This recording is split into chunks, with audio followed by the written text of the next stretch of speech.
everyone, how are we today? Just doing our shadow work reading today for the full moon in Taurus. Please subscribe to the channel if you're not already. I do really appreciate all your support. I will just let everyone know before we sort of get into it a little bit here. I am using the Heal Yourself reading cards, beautiful deck by Ina Seagull, one of my main ones for shadow work. And this week I am actually using this deck here, which is the Memento Mori. It is a Lenormand and Oracle combined deck. So as you can sort of see, it is quite thick as compared to the standard 36 card Lenormand deck. This one actually has, a huge big pile. Like I think that's 78. I haven't counted properly, but it's quite a lot of extra cards here, all around the theme of death, because that Memento Mori deck. Okay, so remember that we must die. Is what Memento Mori means. So this deck is got quite a lot of deeper, darker sort of messages that do come through with that.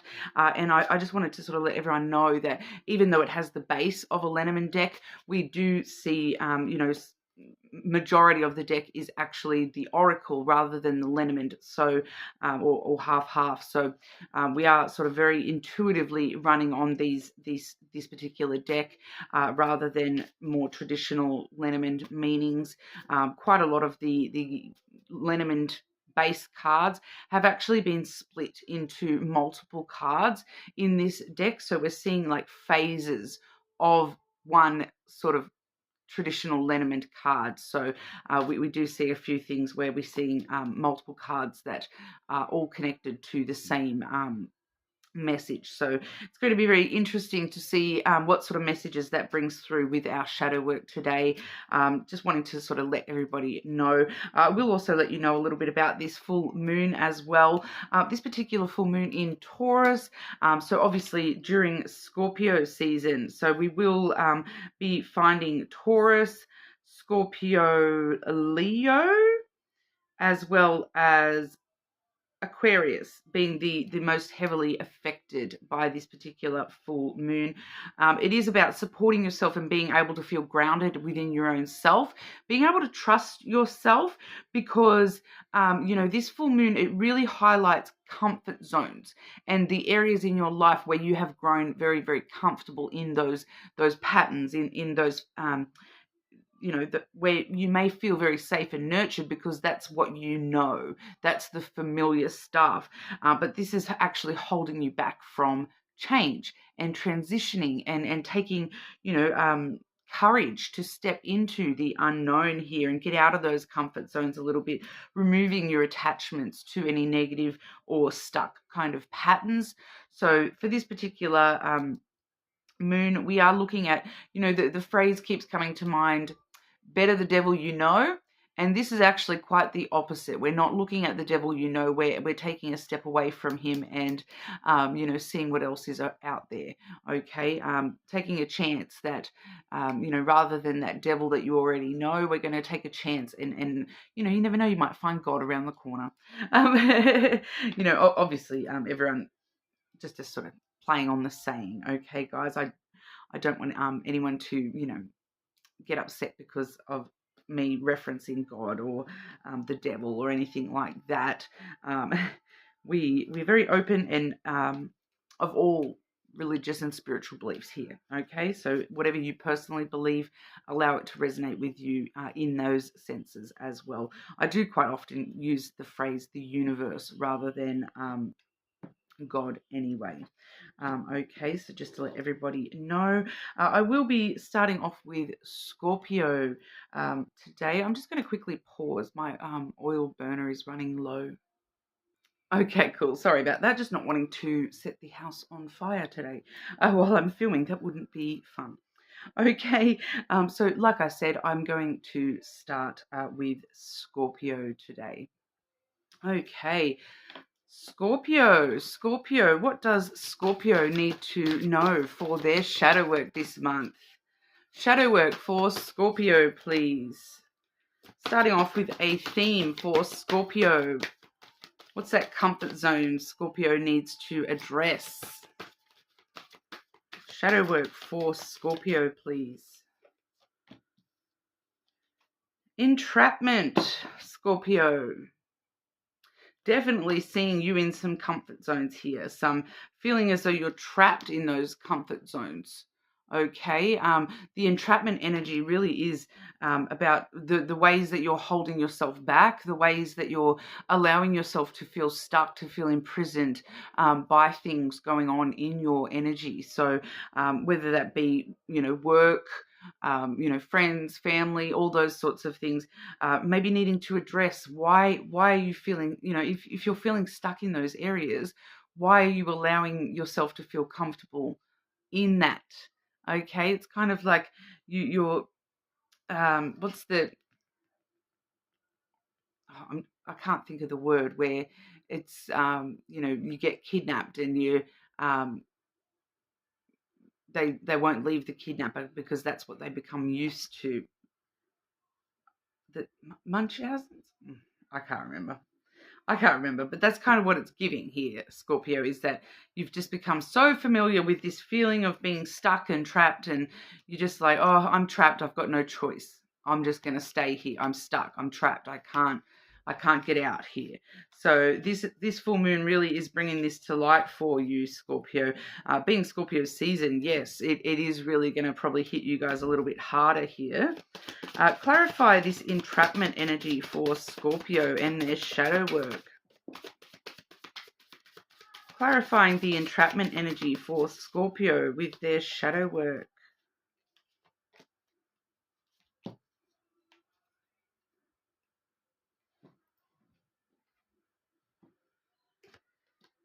Seeing a lot of spiritual messages here.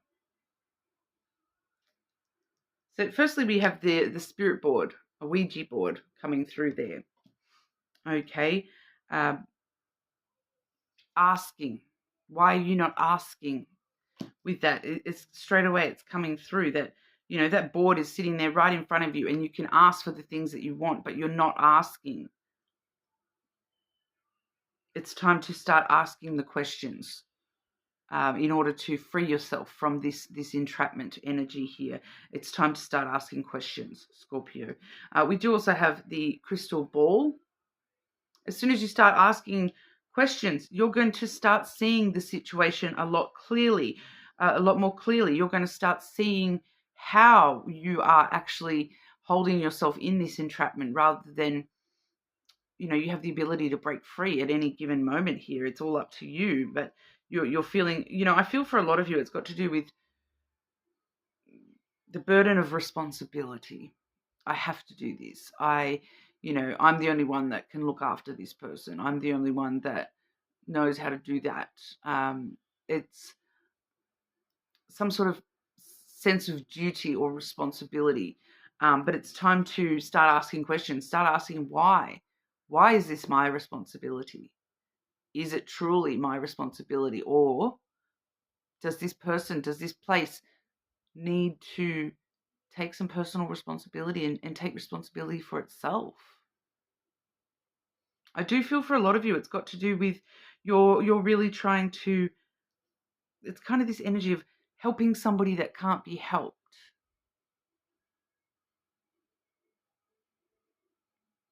You can't help yourself if you are sympathizing with the kidnapper. So, no one can help you and set you free if you're just going to turn straight back around and go straight back into the dungeon. So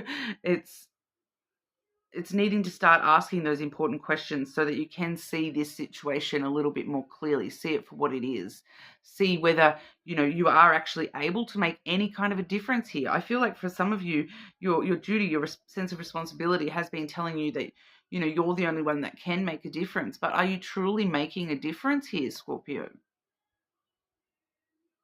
Is it slowly poisoning you over time? We have poison coming through as well.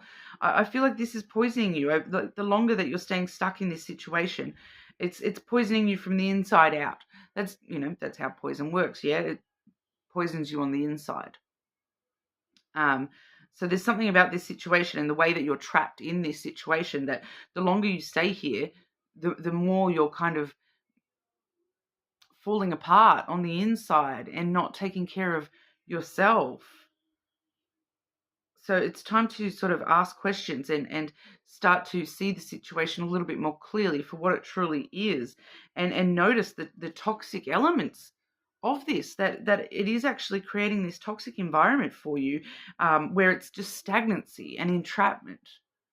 Okay, so I do feel for some of you, you're trying to sort of tell yourself you're not stuck, you're not trapped. But the more that you stop and look at the situation more clearly, you're realizing I am stuck, I am trapped, but it's time for me to break free of that and stop poisoning myself to believing that I have to be here. Maybe it's because you've just grown so comfortable. That's what you're used to. That's the only kidnapper you've known. So you're sticking with them.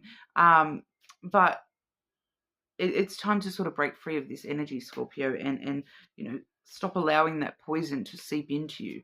Because the longer and longer that you stay in this situation, the longer and longer, the more and more poison you're ingesting. And what's going to happen? What's going to happen?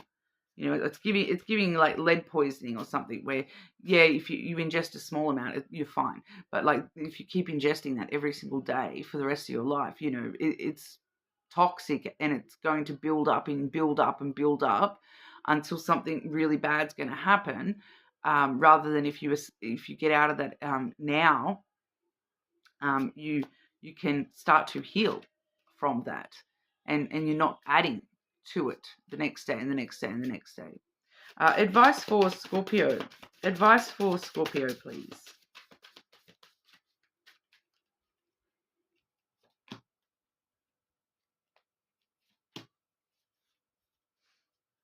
It's time. We have the globe coming through first here. The globe. Start spinning. World is your oyster. Start traveling it a little bit more. Getting out of this one spot. The hourglass as well. It's time. It's time. Look, and we even see the wings up here on this hourglass as well. It's time to set yourself free and fly. You've got the whole world to explore. Why are you allowing yourself to stay stuck in this one spot? Regardless, I feel like I'm getting different things here. So for some of you, this is like a person that's in your life that the more that you're allowing that person to, you're feeling this responsibility to take care of this person. It's creating more toxicity. It's time for you to break free and find your own feet, basically. Step away from the situation. I'm not talking about literally traveling the world, although, if you have the means to do that, go right ahead. But it's time for you to, step out of your comfort zone here.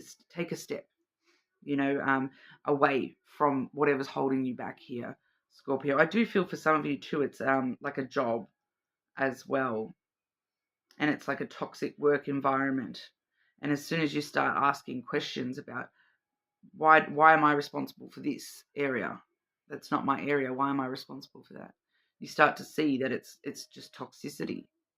It's being taken advantage of, Scorpio. I feel like you're taking on a lot of responsibilities that aren't actually yours. Okay, so that's what you're being given for, your shadow work reading. So try to take that on board if that resonates for you, Scorpio. Leave me a comment, subscribe to the channel, and I will move on over to our Sagittarius. Okay, Sagittarius. Sagittarius. What does Sagittarius need to know for their shadow work this month? The comfort zone that Sagittarius needs to step out of. Shadow work for Sagittarius, please.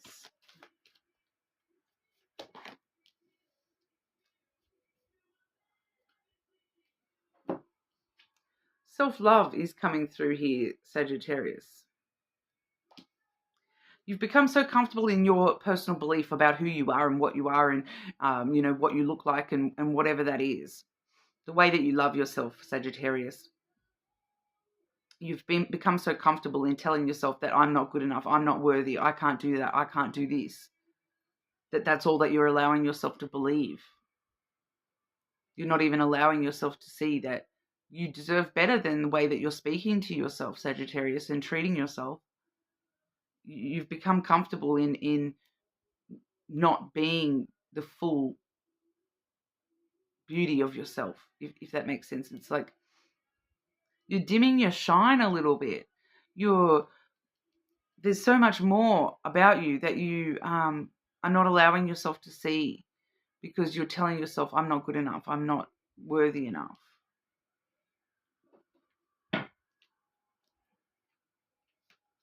Clarify this message for Sagittarius, please. Self-love for Sagittarius. Clarify this message for Sagittarius. One's just flipped out, and I can see what it is, and it straight away it makes perfect sense.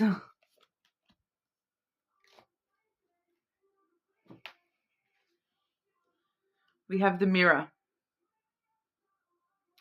It's time to look at yourself in the mirror and find those hidden beauties about yourself, those hidden little things about your personality, about your looks that you haven't even taken any notice of, and realized how beautiful those qualities are in you, Sagittarius.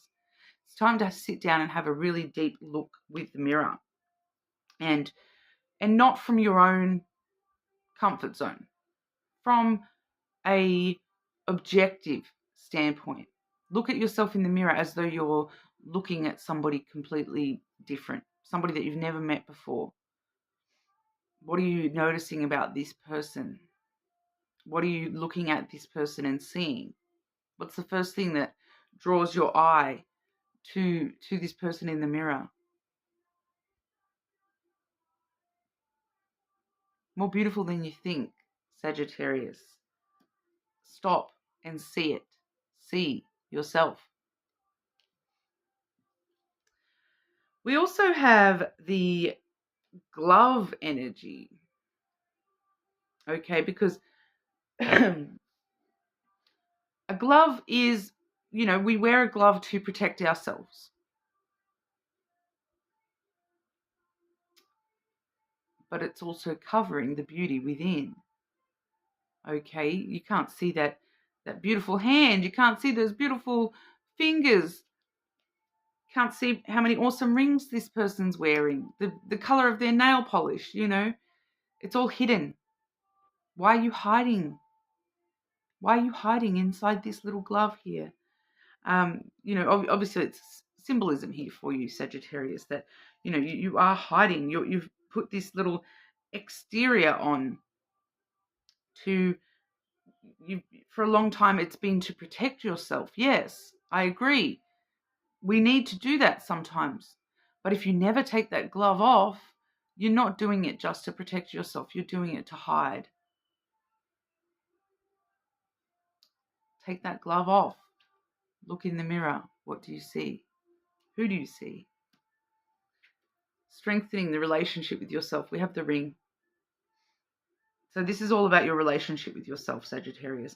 Your shadow work this month is to step out of the comfort zone of what you have told yourself that you believe about yourself. Because there's more to you than that, and you are hiding from it. It's time to see yourself for the full extent of who you are. Not just all the good things either, the negative stuff as well. This is a shadow work reading, yeah? So, we're looking at ourselves with complete honesty, objective honesty. We're not saying things just to be mean to ourselves. We're not saying things to ourselves just to be, amp ourselves up. We're wanting honesty. We're wanting to actually know who we are and understand ourselves and have a stronger relationship with ourselves, which for you, it does tend to be, right now, it's looking at your physical attributes and your physical qualities, the parts of yourself that you show to others is what's coming through here. Okay, what is visible to others about you? For some of you, you may even find it useful, Sagittarius, to go to your closest friends and ask them, what are my best qualities? I'm just struggling to really know and believe that. So I maybe need somebody else to tell me so that I can start to see what they see about me. Focusing on self-love and accepting yourself for all of yourself, Sagittarius. Okay, so that's what you have for your shadow work this month. You are more than welcome to check out your other placements. Please subscribe to the channel. I do appreciate that. And I will move on over to our Capricorns. Capricorn. Whoa. Capricorn. Capricorn. What does Capricorn need to see for their shadow work this month? The comfort zone that Capricorn needs to step on out of. Shadow work for Capricorn, please.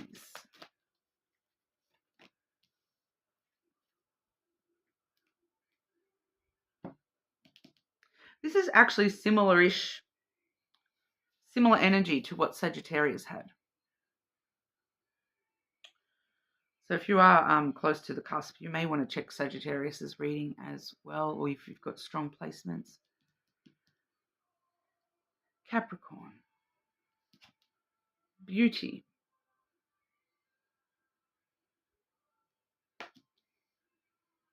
Why is beauty important to you, Capricorn? Beauty in yourself and beauty in others, beauty in the world. What do you find beautiful? Why do you not find that beautiful when it's you? I feel like for some of you, this is struggling to see your own beauty, for sure. But for others of you, this is asking you to look a little bit deeper about the things that you find attractive and beautiful in others.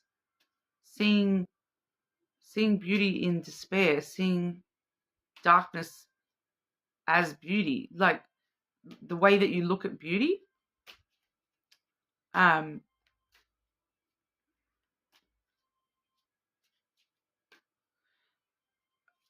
It's bringing to mind, like, it is bringing up some personal references here.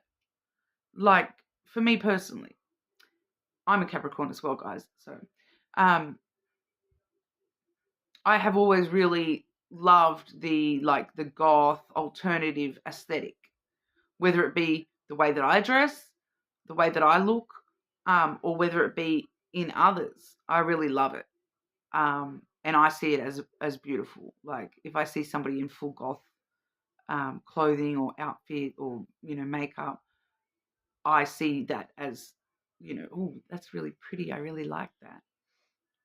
Everyone finds different things beautiful. But I'm seeing something here about the darkness, the beauty of darkness. Like, there's something that you might see as beautiful that other people struggle to see as beautiful. Other people might see that as confronting or scary, and for some reason it's talking about that.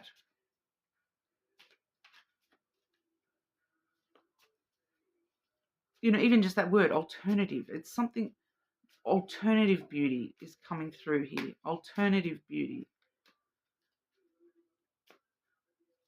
And understanding that everyone has a different idea of beauty. Just because you don't see yourself as beautiful doesn't mean other people don't see you as beautiful. Because once again, I'm getting another personal reference here. I've been a big person my whole life, and I've struggled a lot with weight-related stuff, self-esteem and whatnot. I've had people say things to me about my weight and about how I'm unattractive because I'm fat. But then there's other people that have been like, that's what they like about me.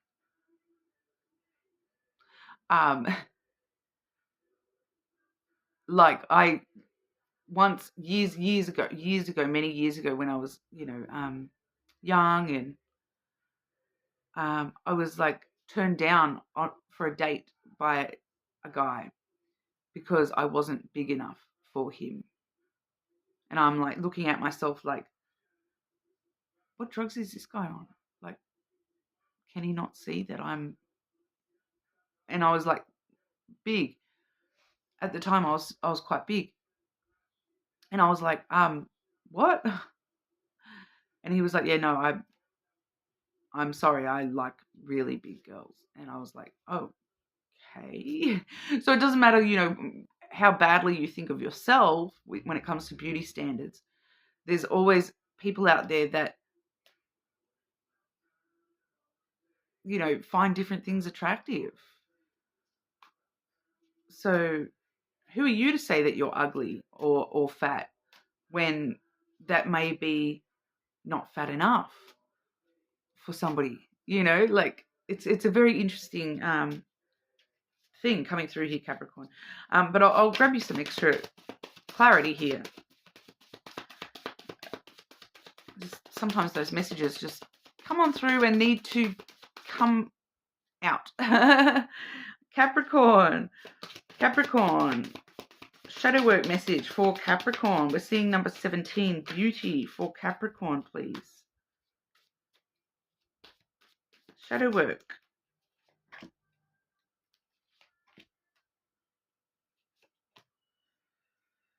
This is deep for a lot of you.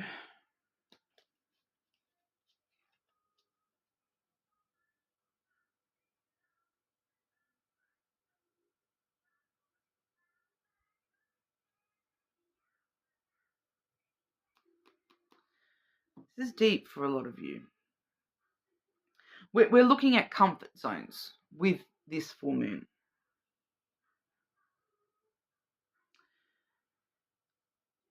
So you have grown very comfortable in the way that you see yourself and telling yourself that you're not pretty enough, you're not skinny enough, whatever it is for you.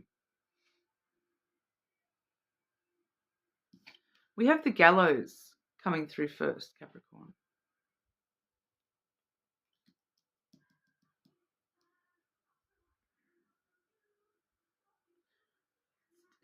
It's telling me you're about to hang yourself by this belief somehow. Like I said in the intro, these cards can be a little bit confronting. They are memento mori, which, remember, we all die. Remember, you must die. It's perjury. It's because the gallows is being hung, and quite often people were hung for the smallest things or things that weren't even the truth a lot of the time here. I'm actually seeing like witches burning at the stake as well as this. That's not in this deck, but that's what I'm sort of seeing. Is witches burning at the stake. So it's kind of giving me muchly this persecution kind of energy where you're being wrongly hung. You're being hung for crimes you did not commit, Capricorn. You're not like, and to put it into the sense of the beauty, it's like you're hanging yourself over crimes you did not commit. You're persecuting yourself over parts of yourself that are not bad. Like,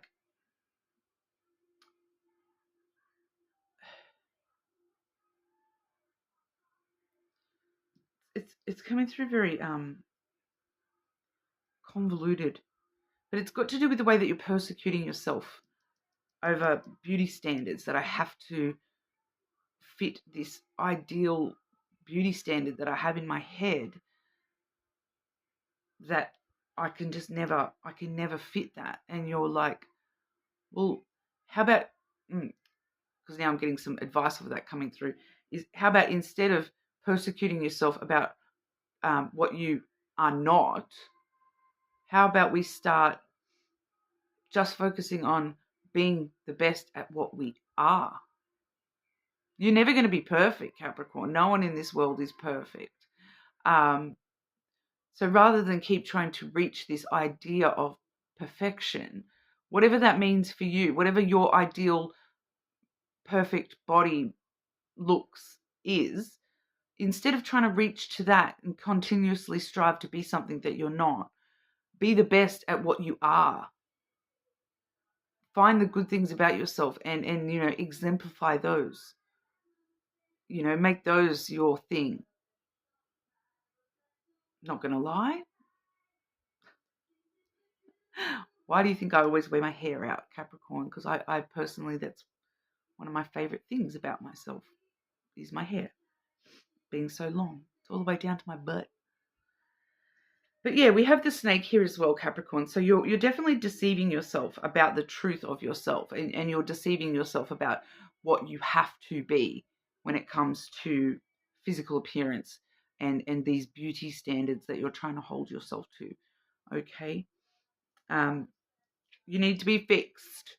Needing some healing, Capricorn. We have the medical bag, medical kit coming through. It's time to cut that ish out. It's like a cancer growing within you. Cut it out. Heal. Be the best version of what you are.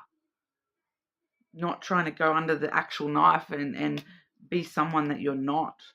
Because I'm just getting here, Capricorn, that, with that medical kit and the snake here, that you're deceiving yourself, and it's kind of giving me this energy of, even if you went and got surgery to make yourself look more like what you want to look like, when would it stop? Would you actually be happy? Would that be enough? Or would you then start focusing in on something else and then have to go and get another surgery and another surgery and another surgery and another surgery? When will it ever stop? I hate to break it to you, Capricorn, but we're all aging. Even if you're only young, you get to a point where you realize that time, it just doesn't stop. It just keeps on keeping on. The more that you change yourself for looks, the less that you achieve, because we're all going to go grey. We're all going to go wrinkly. That's life, yeah? Stop trying to achieve something that's going to be temporary anyway. How about we start trying to find our inner beauty and exemplifying that? Because that's not going to be able to change. That your inner beauty, your good qualities, your kindness, your heart, your soul doesn't grow wrinkles, doesn't get grey hair. If anything, it just grows stronger and stronger and stronger, more beautiful as you age. Something to think about, Capricorn. Not going to lie, that's a little bit personal for me as well. I'm going to take that to heart for our shadow work this month, Capricorn. But you are more than welcome to check your other placements, subscribe to the channel, and I will move on over to Aquarius. Okay, Aquarius. Stepping out of your comfort zone, Aquarius. Shadow work for Aquarius, please.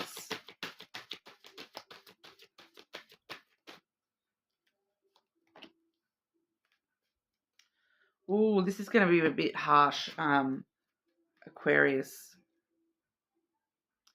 Family and tribe, Aquarius. I'm getting a message straight away, which is your comfort zone is outside of family and outside of tribe. Your comfort zone is in your own uniqueness and independence. Why are you holding back from the amazing love and support that you have all around you? Why are you not involving yourself in that? For some of you, you may be sort of feeling like, I do involve myself. I'm always with my family. You're not with them. You're not 100% in it. You're holding back. And I feel like you have this inner need to have a stronger sense of family and tribe. And you are still holding back from that.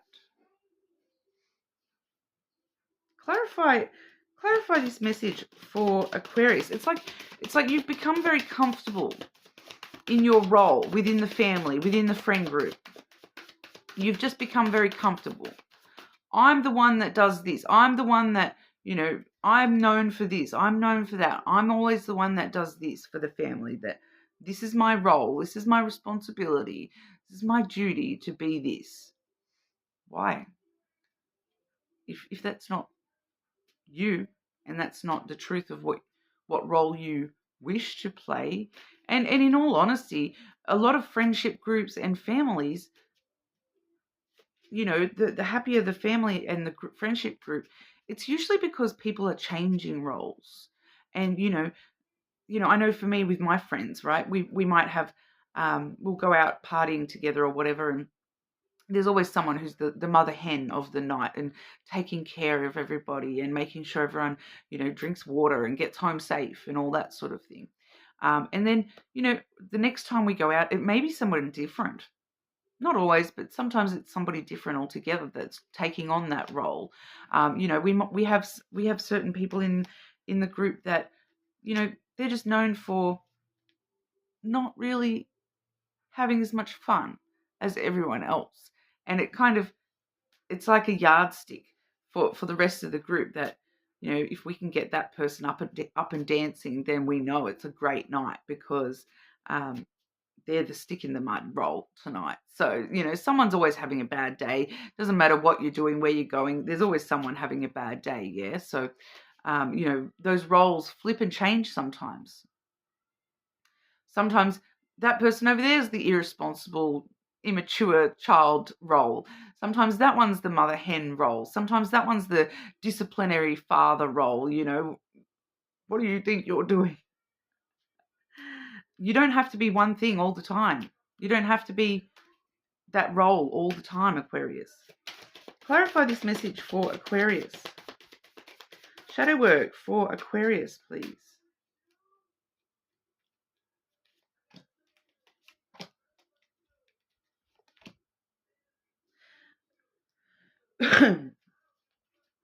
Like I said in the intro, this deck is at least half Oracle, half Lenormand. And do you know, I don't think I have had a single Lenormand card come out yet.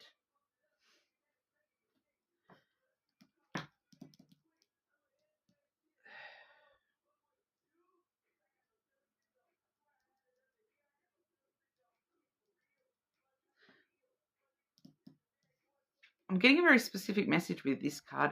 We have the syringe coming through. It's time to inject the family with a new personality. Time to inject yourself with a new personality, a new role within the family, within your friendship group. Injecting life back into yourself in your family and friend connections by taking on different roles, by doing something unexpected outside of what they may normally expect of you. Being your true self, Aquarius. I feel like this role that you've taken on, this comfort zone, has hidden a lot of what you have developed into.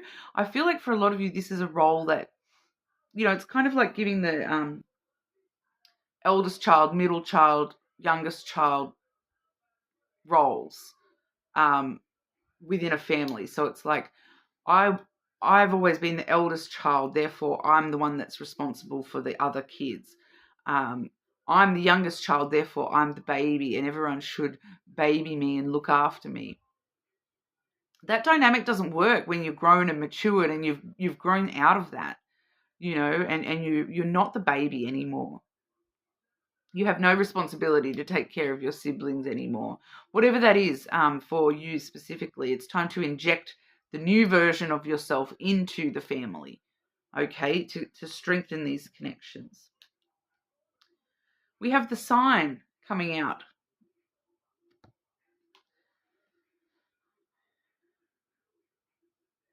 There will be a sign when the time is right. There's also a sign that you are coming to a bit of a crossroads with the family or tribe, whether it be friends or family, okay? You are coming to a little bit of a crossroads here, and to pay attention to the signs you're being given, because it's kind of giving this energy of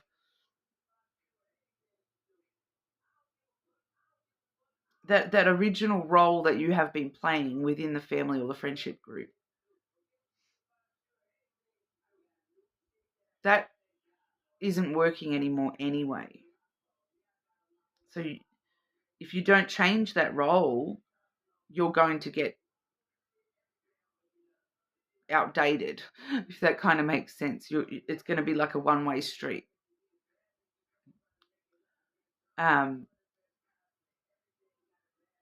It's time to make a change and a choice and a decision to change your dynamic within your role within the family or friendship group here.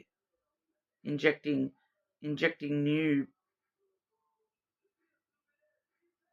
things, new signs. There's like, I feel like for some of you here, you're actually seeing signs that certain people in the family or friendship group need different things than what they may have needed in the past from you, and because you've been trying to play this one specific role, you weren't able to give them those things, like whether it be a certain type of support or, be the fun, playful energy, and you could see a sign that that person just needed someone lighthearted around them.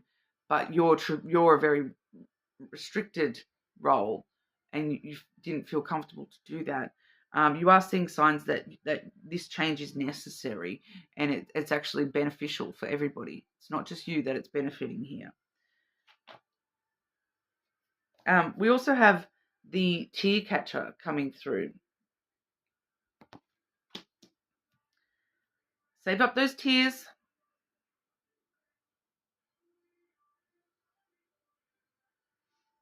Emotions. Holding back your emotions a little bit here at the moment, Aquarius.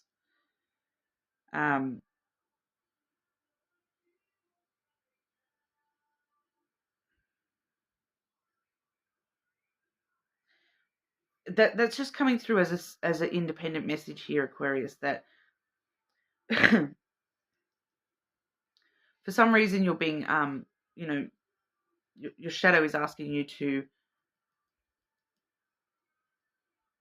bottle up. I don't like using that phrase, but hold back a little bit on your emotions. I feel like that's part of that role as well, because it's like it's time. Because I'm getting a very specific sort of energy here, but it's time for somebody, like, you're seeing that sign that somebody else needs to be the emotional one right now. Somebody else needs to release their emotions right now. You need to just hold back on your own in order to allow them to express themselves.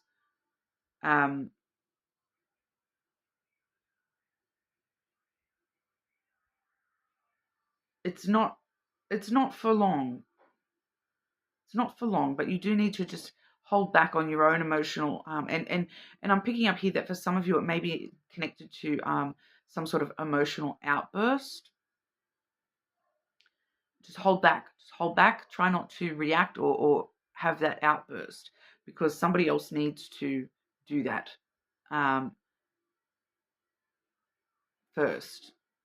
Okay, so I feel like for some of you there may be something going on in the family at the moment where someone's having a bit of an argument or something, and your emotional reaction is to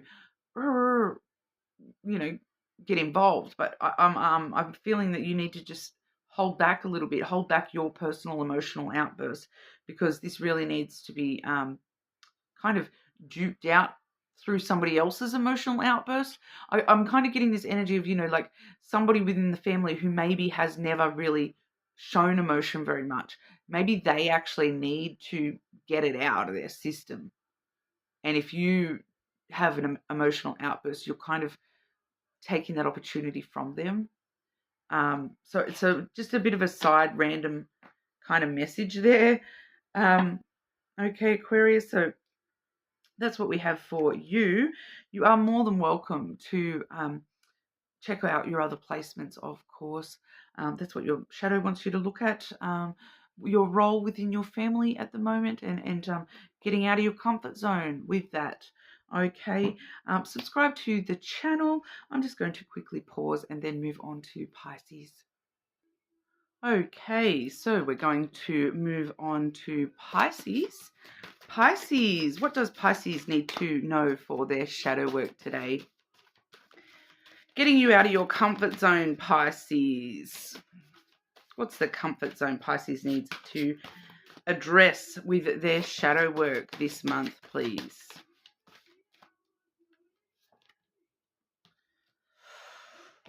Pisces. Sadness. Finding comfort in the sadness. Finding comfort in the grief.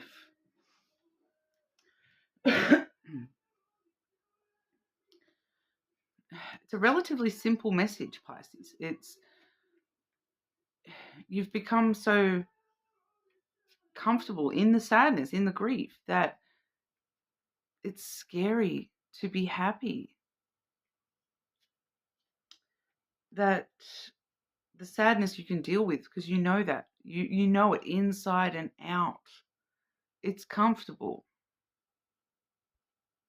It's time to step outside of that and look for happiness again. Clarify this message for Pisces. I feel like yours is the shortest one so far because it's just a simple message, Pisces. This is the comfort zone that you're finding yourself in. That it's easier to just dwell in sadness than to try to change the sadness, try to find things that combat the sadness, that, and I'm not saying that you're sitting there sad and miserable 24/7 or anything like that. This is a deep inner sadness, Pisces. Shadow work for Pisces, please. It may be to do with something specific, a sadness in regard to one specific area or something that has happened, a loss.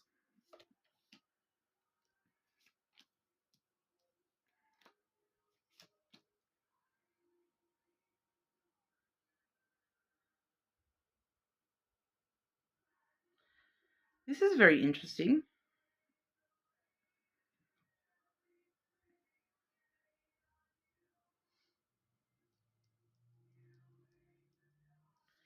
We have the cat and the dog. Look at that. Beautiful little pairing on their little pillars. Yes, they're just little skulls. I know you might not be able to see that very well, but cat and dog. And look, the cat is the black flowers and the dog is white flowers. Other than that, this is a very similar imagery. The dog is the first Lenormand card I've drawn today for any of the signs. The dog is friendship, loyalty, companionship, compassion, and understanding for oneself. I feel like this is all within you yourself. And you, with the cat there, you have become a stranger to your number one friend, you. You have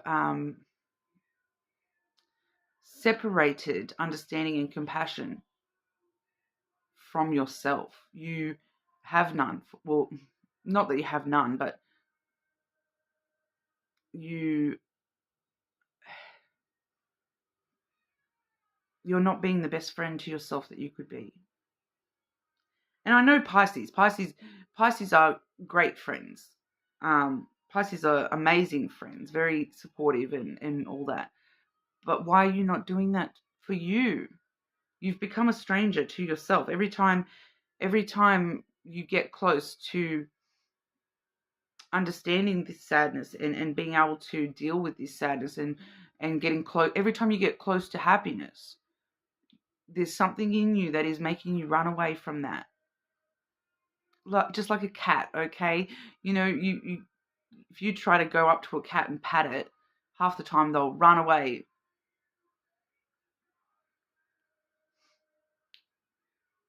It's like every time happiness comes for you, Pisces, you run away.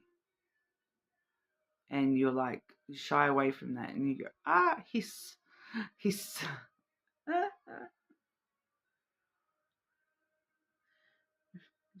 When I did hiss for the cat, I got a very clear image of my Pisces friend. And we have this joke between us. We both know where it came from, but she gets in these little moods sometimes, and I do it too, where we like, someone gets too close, F off, F off, F off, F off, F off, F off. That's what you're doing with happiness. Don't come near me. Shh, back off, back off. We also have the bats.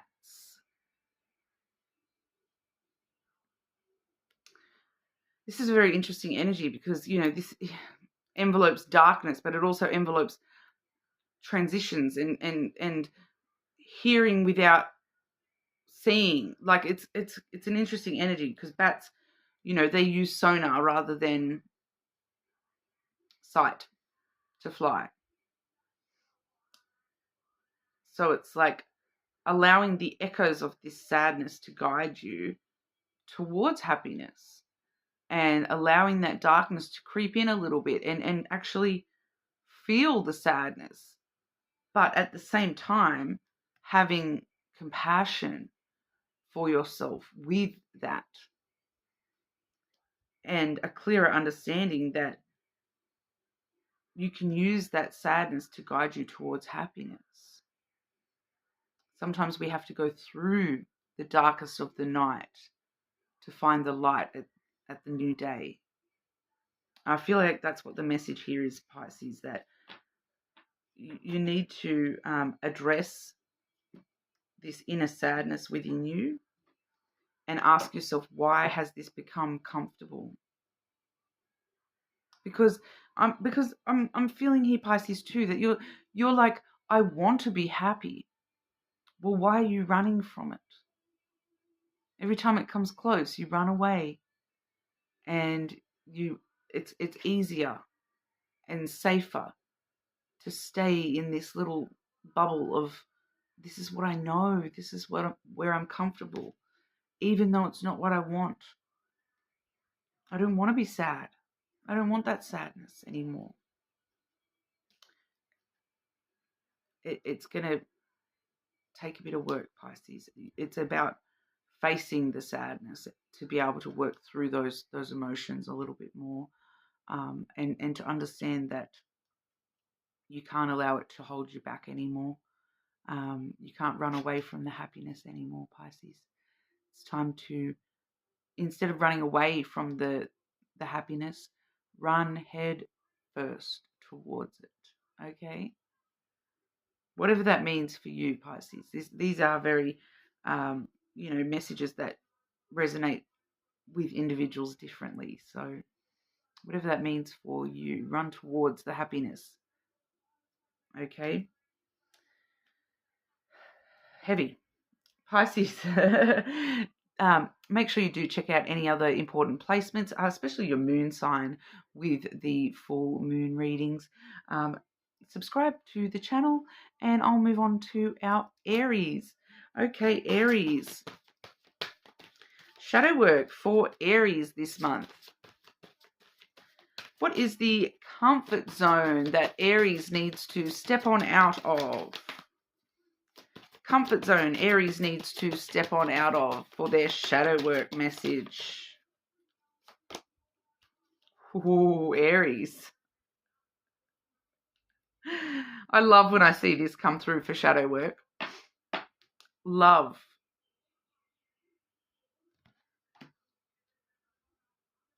I love love. Why is it comfortable for you to, because I feel like for a lot of you, it's this energy of, because you can kind of see in the image, the female is sitting there and the painting is watching her, and she's like not paying it any attention. So the masculine is the love, that the adoration, the potential for a perfect love match here. Yet she's turned away.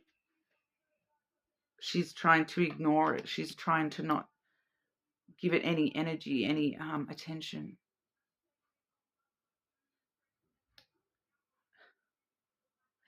Geez, these shadow work readings bring up some personal stuff, Aries.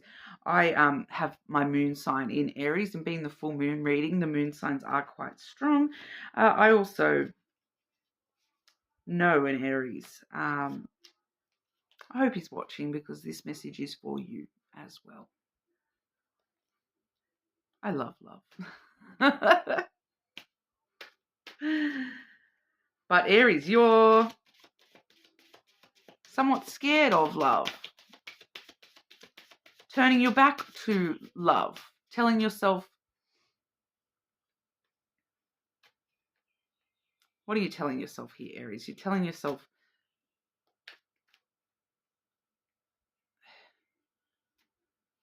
oh, it's a fairy tale. You have this ideal of love in your mind, Aries. And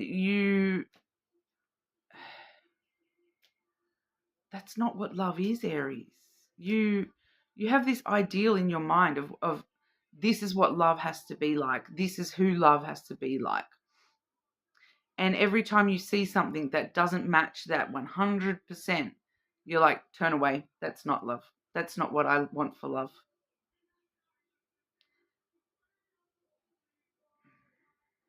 There's no such thing as perfect, Aries. In anything. Love is one of those things. There's no such thing as fairy tales either. You know, at the end of the fairy tale, it says happily ever after. No one ever tells us that happily ever after takes work, takes consistency. You know, if the prince and the princess run off and happily ever after, they really should write another book about what happens after, you know, because there's always going to be obstacles. There's always going to be challenges. There's always going to be, you know, something that annoys the crap out of you about that person. There's always going to be growth and the potential to grow and mature together. Happily ever after takes work, takes a lot of work and effort to consistently every day, you know, grow and learn from each other to keep on the same path together with love and to keep both moving towards the happily ever after. You know, what use is happily ever after if you die the next day? It's like that Alanis Morissette song. Isn't it ironic? It's like meeting the love of your life and then dying the next day. Is that what you really want, Aries? Because then you would never get a chance to live in love and understand love in that kind of a way where you understand that love is work. Love is not, it's not fairy tales. It's not, love is hard. Love is hurtful sometimes. Love is, you know, dealing with things together and you know, there's always challenges and obstacles with love. I'm sorry, but that's life. It doesn't stop. There's always another challenge around the corner with everything in life. Love being one of those things. Heavy. Clarify this message for Aries, please. And I'm picking up here, Aries, that not just my Aries moon, not just my Aries friend, maybe some of the rest of the collective as well. Trouble. We have the whip coming through first. Trouble, conflict, drama, tension, fighting, punishment. Love has shown itself to be hurtful in the past. You're coming from somewhere in the past, Aries. And for some of you, this is going back to your childhood, like myself, like my friend. Some of you, it's going back all the way to your childhood, where you have been shown that love is pain and love is hurt. And you have created this ideal in your head where love is never those things.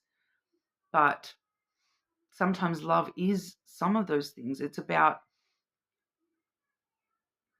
dealing with the conflict, getting through the conflict. Yeah, like I understand that, yes, if love is just constantly painful and hurtful and, there's a certain extent, yeah, where, if there is no love behind the pain and the torment and the conflict, if there's no love behind that, then that's not love. If that's the love that's been shown to you, that wasn't love. Okay?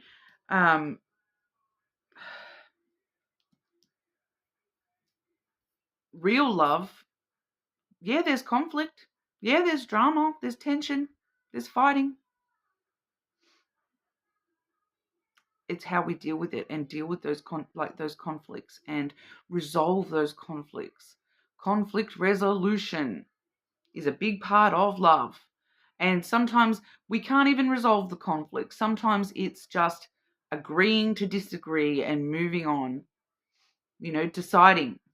Deciding. We have the crossroad here. Deciding that it's worth it to follow this path of love and see where it leads. Making the choice that I want love, so therefore I'm willing to follow this path and see where it takes me. I'm willing to put in the work. I'm willing to, resolve the conflicts and see if we can get somewhere where I do feel the love. I do feel loved and I can love. And I can love myself. Choosing to love yourself as well. We have the dog coming through here as well, Aries. That's the card of friendship. Being a better friend to yourself, loving yourself, being loyal and compassionate and understanding of yourself. Choosing to,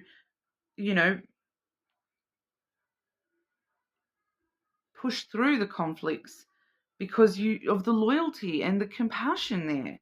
The love. Love is many faceted.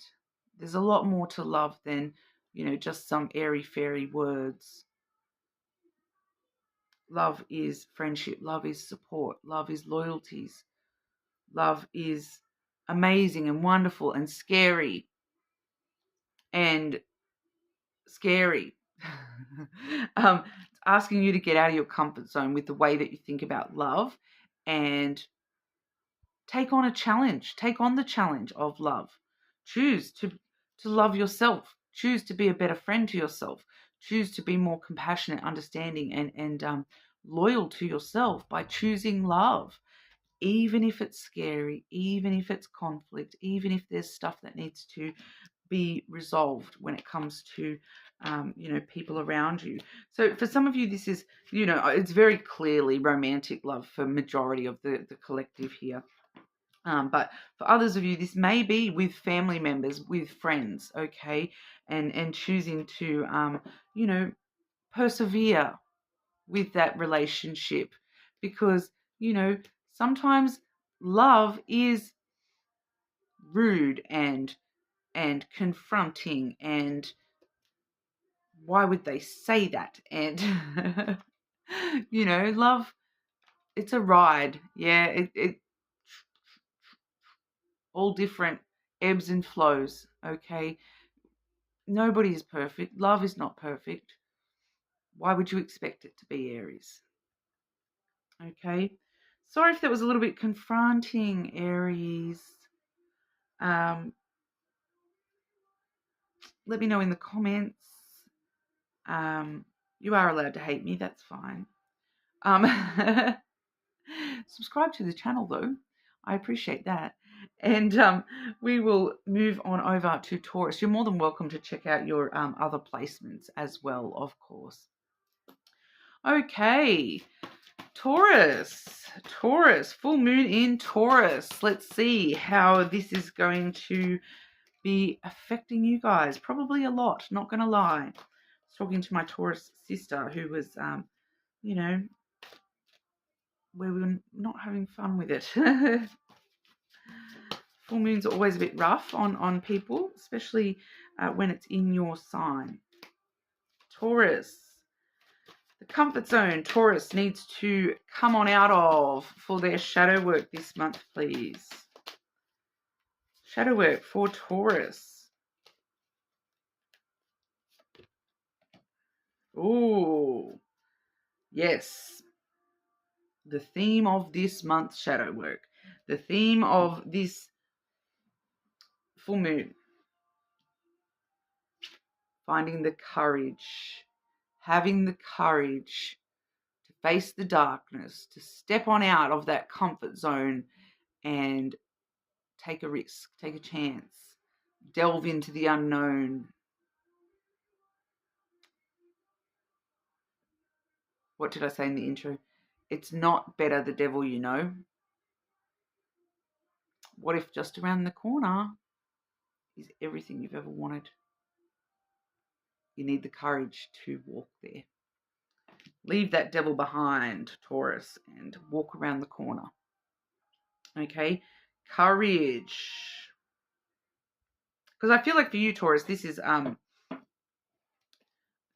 why this is coming through as your comfort zone, because you tell, like, there's a certain level of courageousness and adventurousness that you have being Taurus. Beautiful. But it's not necessarily the courage that you're being asked to take here, because, you know, I feel like you have a very adventurous spirit, Taurus, and you feel as though you're very courageous and you're willing to take things on. But you've kind of grown comfortable with that level of courage. And this is asking you to go a little bit further beyond that, and really, really delve into the unknown. And I am picking up here that for some of you, the unknown is the darkness. Okay, the real shadow side of yourself, the negative things about yourself. You have the courage to face, you know, you have the courage to face a mountain lion in the wilderness, but you don't have the courage to face your own self. You know, it's that kind of thing coming through here. You don't have the courage to face some of the qualities about yourself that you don't like, yet you'll take on that mountain lion. Why do we have the courage for the mountain lion but not the courage for, you know, our own self, our inner world? That's what's coming through here. It's the courage for the inner world, journeying within, facing the darkness within, Taurus. Taking note of your bad traits and facing those. Admitting those to yourself. And I'm not talking about, you know, the things that we beat ourselves up about. No, I'm talking about deeper stuff here, Taurus. You know, I was a bad friend. I didn't listen. I wasn't very kind. I was very judgmental of that person. Oh, and goodness gracious, I know a Taurus. I'm not going to lie, a very unevolved Taurus, and they would not be watching this channel, I can guarantee it. So they're not going to know I'm saying this about them. But this particular Taurus, rattle on and rattle on about how hard done by he is, but not realize that it's him that's caused that. that could turn into a full bitch session. So we're not going to go there, okay? Because that's not the Tauruses I'm talking to anyway. But yes, there is, there's narcissists in every star sign, okay? So I just happen to know one who's a Taurus. Taurus. And I know for a fact he would never have the courage to face that fact about himself either. So be it. Taurus. Clarify this message for Taurus. Shadow work.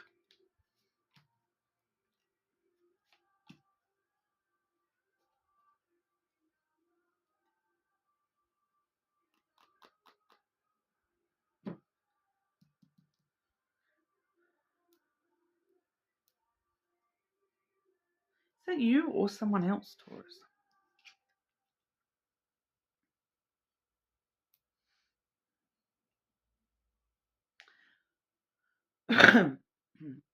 Pardon me. Pedestal coming through first. The image I'm being shown here, Taurus, is you are putting all your good qualities up on the pedestal. Yeah? This is Taurus. Taurus is awesome at this. Taurus is awesome at that. Taurus is beautiful at this. All the good qualities up on the pedestal. Visible. Everybody, look at my great qualities. What's hiding below the pedestal, Taurus?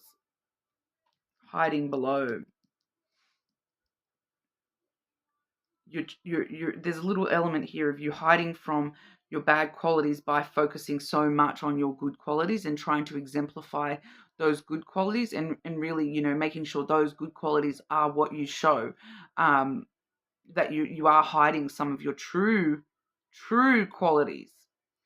Okay? Because when it comes to your inner qualities, right, there's not really such a thing as good and bad. It's just part of you. But you're hiding parts of yourself because you deem them bad.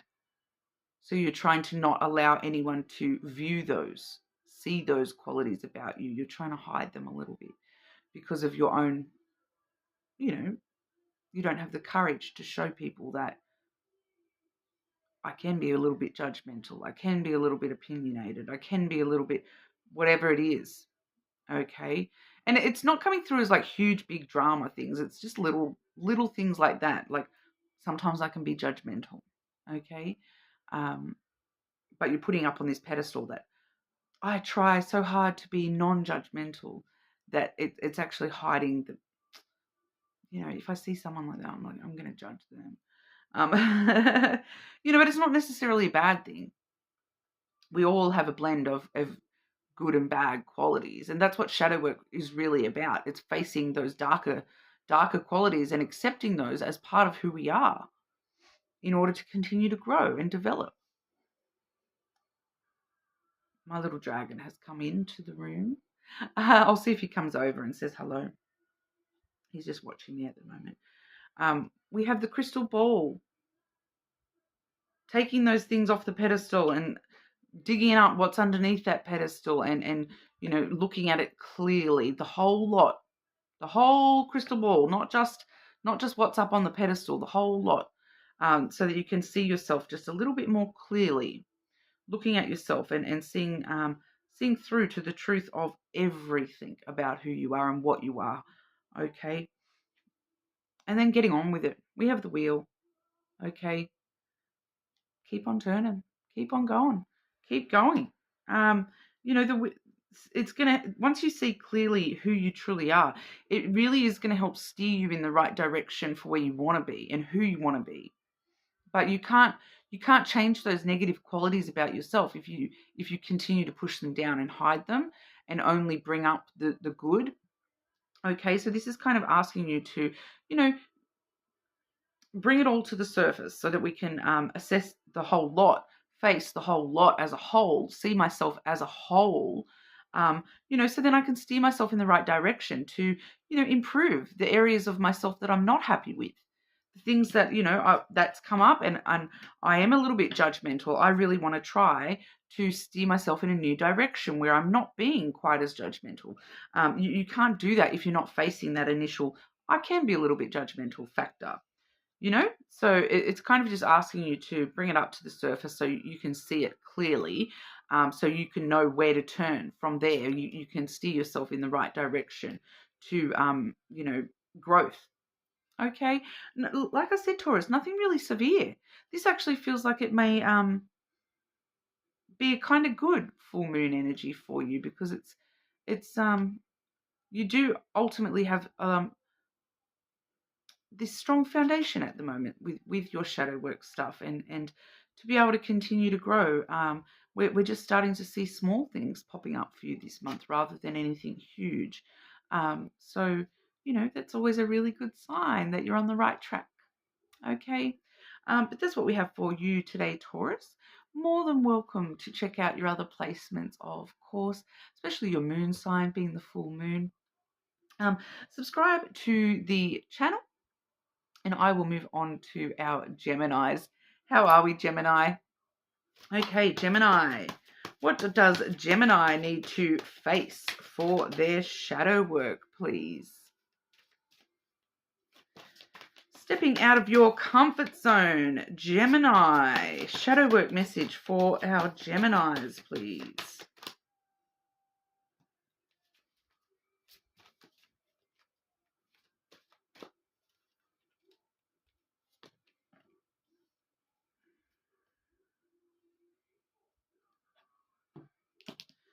This is very interesting, the comfort zone.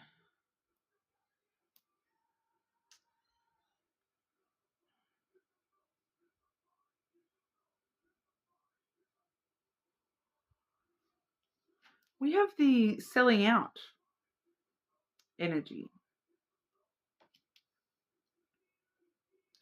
Why is this your comfort zone, Gemini? Selling out. Why is that your comfort zone? You're comfortable in selling out,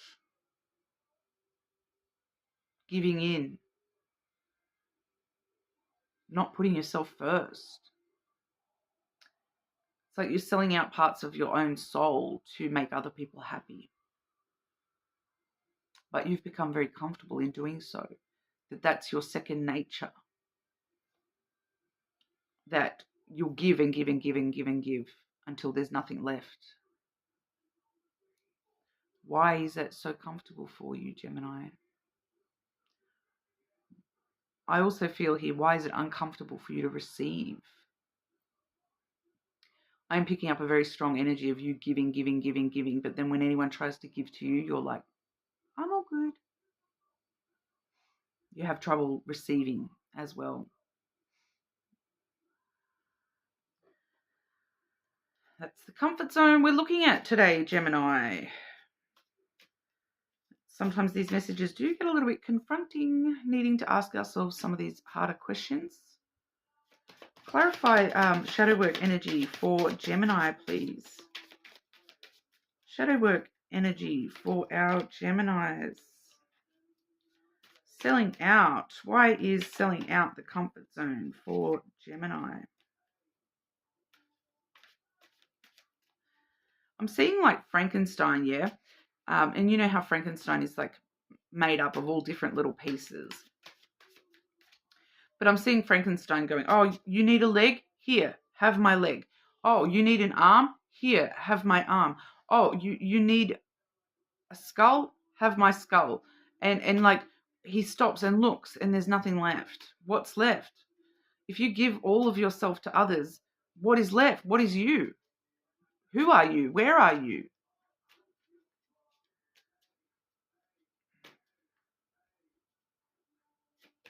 Clarify this message for our Geminis, please.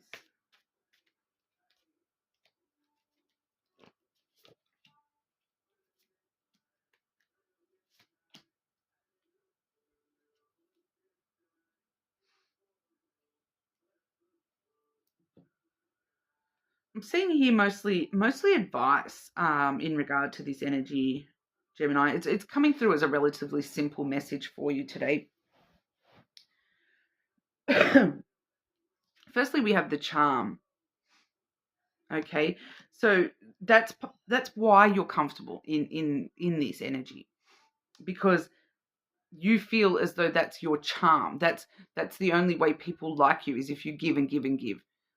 There's something about that coming up here, that's the charm, that, you know, I have to give and give and give. I feel like for a lot of you, it's especially to friends and family, rather than just total strangers or anything like work or anything like that. It feels like friends and family, that you give all your time, your love, your energy, and then there's nothing left for you. But that's how these people like me. They only like me because I give them time, I give them love, I give them energy, I give them someone to listen to them. You know, what would happen, Gemini? Just to be a little bit confronting and question you here. What would happen if you went out with that friendship group and you stopped giving them anything? And you were just there. You gave them your presence. You're with them. You didn't buy them drinks. You didn't pay for their dinner. You didn't bring them a gift. You didn't go out of your way to make sure they had the best seat. You didn't go out of your way to make sure they got served first. Little things like that. What would really happen? Would these people then dislike you because you didn't do all those things? You didn't buy them a drink. If that's the case, are they really your friend?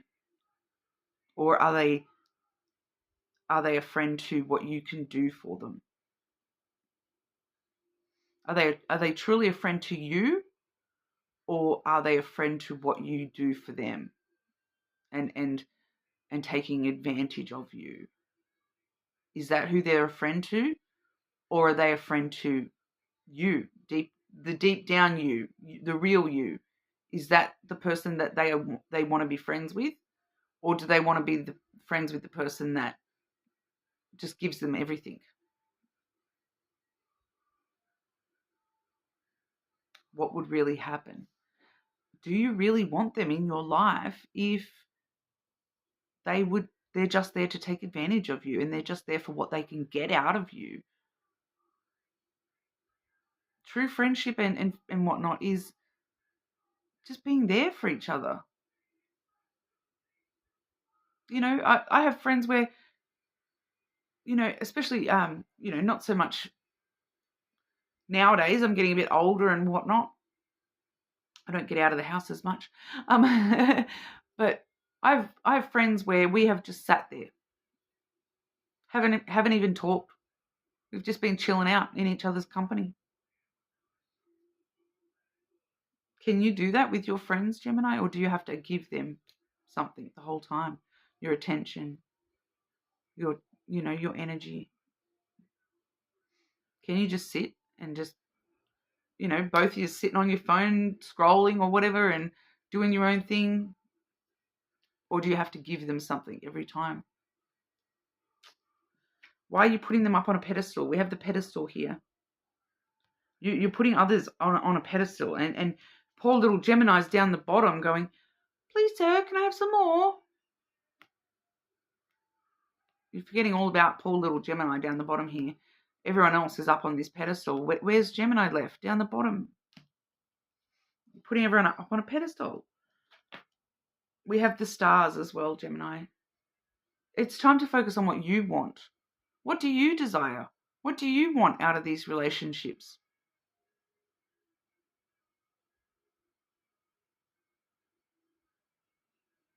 Your wishes, your dreams, your desires, hope, optimism. What do you want? What do you want out of these relationships? It's time to start asking for what you want. You don't have to sell out and just give all the time. What do you want? Maybe needing to set some expectations in return. If I'm giving people so much of my time and energy, they need to give me time and energy, support when I need it.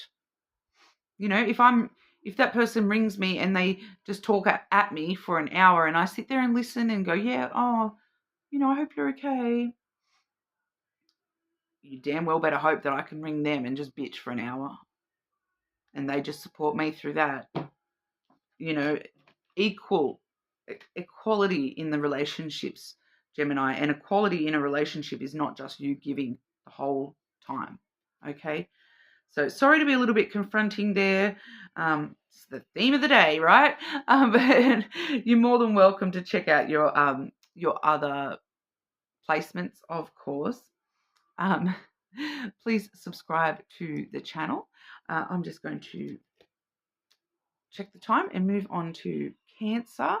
Okay, I have enough time to do Cancer before I need to pause for my son. Okay, so here goes Cancer. Cancer, shadow work message for Cancer, please. Shadow work message for our Cancers. Stepping out of your comfort zone, Cancer. Stepping out of your comfort zone, Cancer. Shadow work.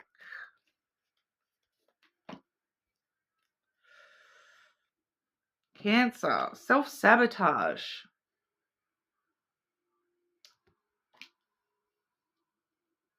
Oh, it's giving me a song, actually, Cancer. It's a 3 Days Grace song. So some of you may know that, some of you may not. It's called Pain. Self-sabotage. It goes, pain, I can't get enough. Pain. Oh, I've got to sing it in my head to know the words.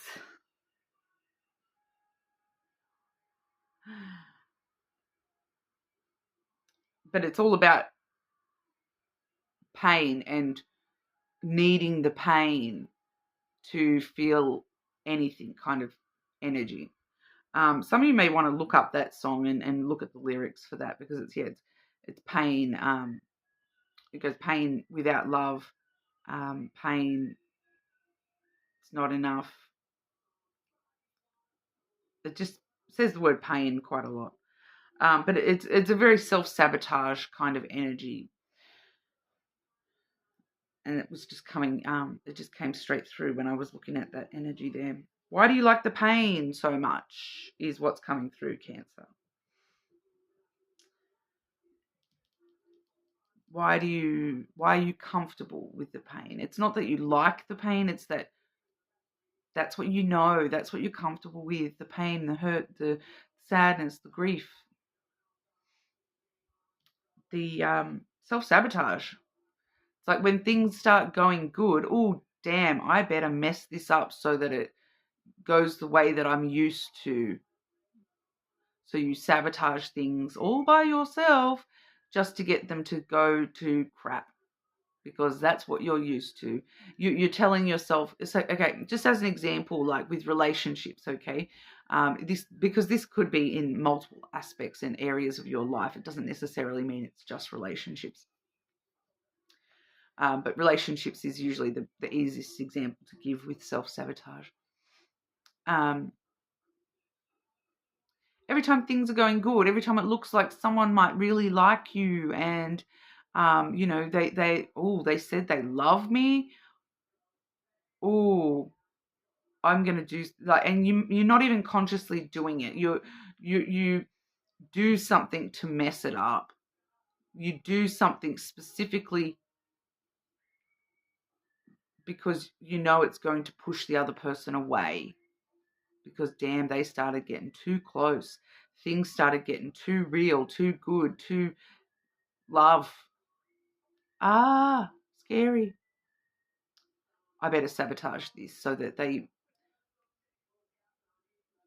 back off, because I just can't handle this positive stuff. I'm so used to the pain and the hurt that that's all I know. So as soon as someone's showing me something different, I will do something specifically to push them away so that I can go back to saying, everyone does this to me. Everyone hates me. Everyone treats me like this. Everyone ends up cheating on me. Everyone ends up betraying me. Love is a hurt and pain and misery. They all just cause me that. It's a little bit of victim consciousness coming through here as well, Cancer. So be careful of that. Playing the victim a little bit here, but not taking personal responsibility for the fact that you're self-sabotaging. You're pushing these people away. You're not. It's kind of like the more and more I push them into doing something wrong, the more I can go, oh, they did this, so I'm out. They did that, so I'm out. But like, you pushed and pushed and pushed and pushed and pushed them to do that. Is it really 100% their fault? Or did you actually self-sabotage here? Because, it's our subconscious does funny things sometimes, Cancer. So you're being asked to pay attention to the ways in which you do self-sabotage, the way that you do force people to push away from you, that you do things to make people back away from you. As soon as things start going good, that you maybe do things to make sure it results in that person's horrible. They did this. Oh, I can't believe they did that. Because you're so used to, I feel like for some of you, this is just a pattern that you subconsciously aren't even aware of. And that's why it's coming up, because you need to be aware of that and that you're doing that so that you can stop that and change that and consciously fight against doing that. As soon as you feel that compulsion to push people away, that you realize, oh, I'm pushing them away because I'm uncomfortable with how good things are. Yeah? Clarify this energy for Cancer, please. Shadow work for our Cancers.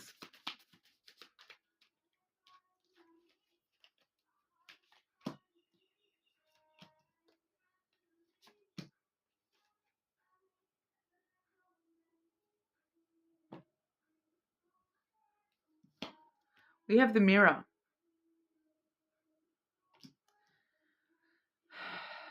Deep look. It's time to stop and take a deep look in the mirror when it comes to this, Cancer. Was that person's behavior really to blame, or were they reacting to something that you had done or said? Was it solely their responsibility, or did you have some sort of a role to play in that? It's time to really sit down with yourself and look deep into the mirror and be honest with yourself about any ways in your life you have been self-sabotaging yourself. And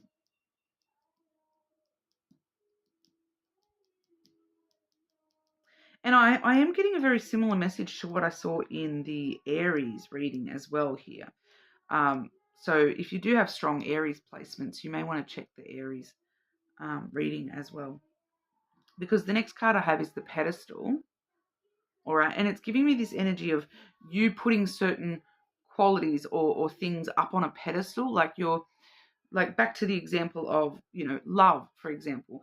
You have this ideal of what love should be in your mind. You've got love up on a pedestal, and as soon as things are starting to look like, oh, they're getting close to that ideal, you are self-sabotaging that so that you can turn around and say, oh no, they did this, so then therefore they're not the ideal anymore. Bang, bang, gone. Okay? So that you can take, so that you're never actually reaching anything up on the pedestal. You've got everything high up on this pedestal, got these high expectations, but as soon as people start to meet those expectations, that's when you run in and self-sabotage and make them drop back down again. Okay? If you're aware that this is you and it specifically relates to love, check the Aries reading, okay? Because that is very similar to what I was seeing with the Aries energy. But I also have here the Tower.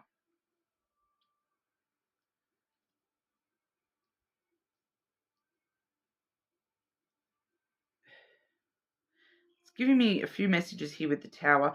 The Tower is telling us to, when you do take that big, long, hard look in the mirror, you're needing to look at what things have you put up on a pedestal that you're never going to reach because you keep knocking those bricks down. Every time you start building that tower up to that pedestal, you come along, knock a brick out, and then blame the tower for falling. And then others of and also needing to really reflect upon the past, the way that things have happened in the past, and the way that you have self-sabotaged relationships, career opportunities, all sorts of things, whatever it is for you personally that you're resonating with, self-sabotaging.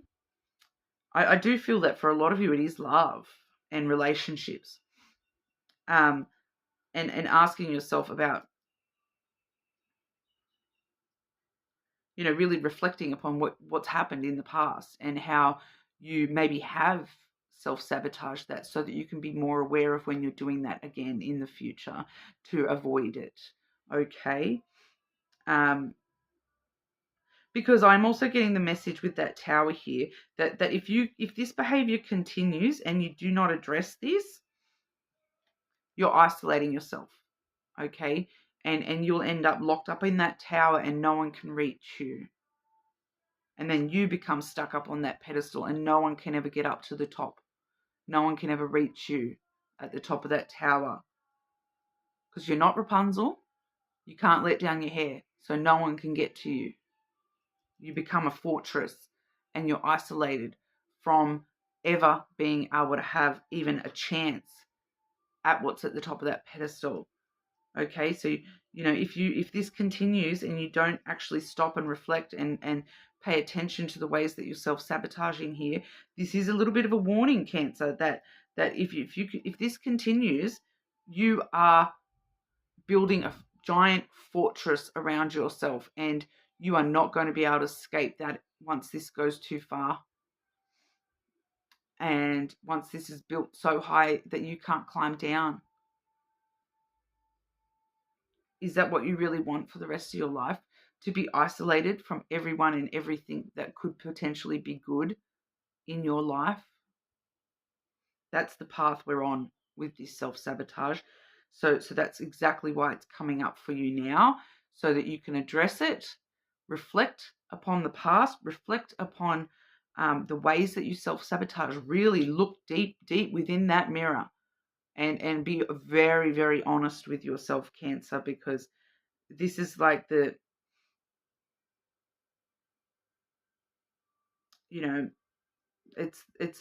kind of like a final warning before you take things too far with this. I'm sorry to be so abrupt about that, but that's how the energy is coming through, that this is like, it's kind of final warning before it's too far gone. Okay, it will get to a point where you will no longer be able to actually address that issue and change that issue, and then that becomes who you are, and then that leads to you being alone, isolated from good. None of us want that, yeah? None of us want that. Please pay attention to the truth of the way that you're self-sabotaging. Okay? Some of you, and if it's not clear enough through my reading, I am just sort of getting here, Cancer, that Google it. Go and Google what is self-sabotage? What are ways that I might be self-sabotaging? Go and look it up, Google it, and learn a little bit more about self-sabotage and how to stop it, and all those sorts of things. It's kind of, it's giving important for you here to pay attention to this, Cancer. So I am sorry for being so confronting and abrupt with that message, but that's what I have. Okay. You're more than welcome to check out your other placements, especially if you do have strong Aries placements, like I said, with that Aries connection there as well. You're more than welcome to do so. Please subscribe to the channel. I really appreciate that. I'm just going to pause and then we will move on over to Leo. Okay, so Leo, moving on to Leo. Looking at your shadow work today. What does Leo need to know in regard to shadow work? Stepping out of your comfort zone. What is in the comfort zone we need to get out of? How teachable are you, Leo? This is interesting as a comfort zone, because it shows us that there's some stuff going on in your life, whereas you kind of, hate to be confronting here, Leo, but you kind of feel as though you already know it all, and you feel as though there's nothing more you need to learn or grow about that thing or whatever it is. You're getting a little bit stuck in your ways, a little bit not willing to listen, not willing to learn. You're kind of putting on a, I don't need to know that. I already know all about that, so I don't need to know anything else. Kind of air here. We'll clarify what that's about here, because it's not really feeling like it's anything really hugely dramatic or anything like that, Leo. Yeah, how teachable are you? You're just stuck in a comfort zone of learning and listening and being willing to learn, a willingness to learn. Yes, I have got my little buddy here now, because my son nearly stepped on him, so he's having a bit of a freak out. He wanted to be with his mummy. Okay, clarify this message for Leo, please. Leo, how teachable are you? It's okay, I'm just shuffling. Hey? Leo, shadow work for Leo. Doesn't like me moving when I'm shuffling.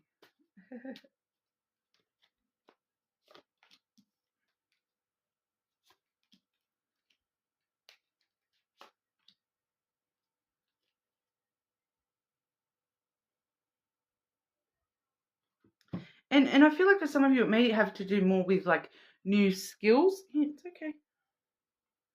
All right, come down then. Sit on my lap. All right. Sorry, Leo. For some of you it may have to do with new skills. We have the sign card coming through first. So this is your sign to,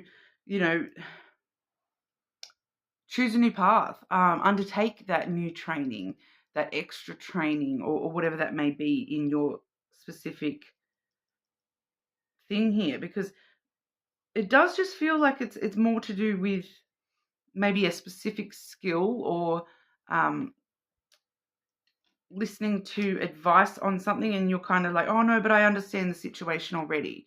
And it's like choosing to pay attention to what's going on around you, that there is more to learn here, and you're not currently willing to see the signs. That it's kind of like, because with that sign I am seeing, like, those book for dummies. I'm not calling you a dummy at all, Leo, but that's what I'm seeing here. It's that's your sign that oh my gosh, crazy lizard.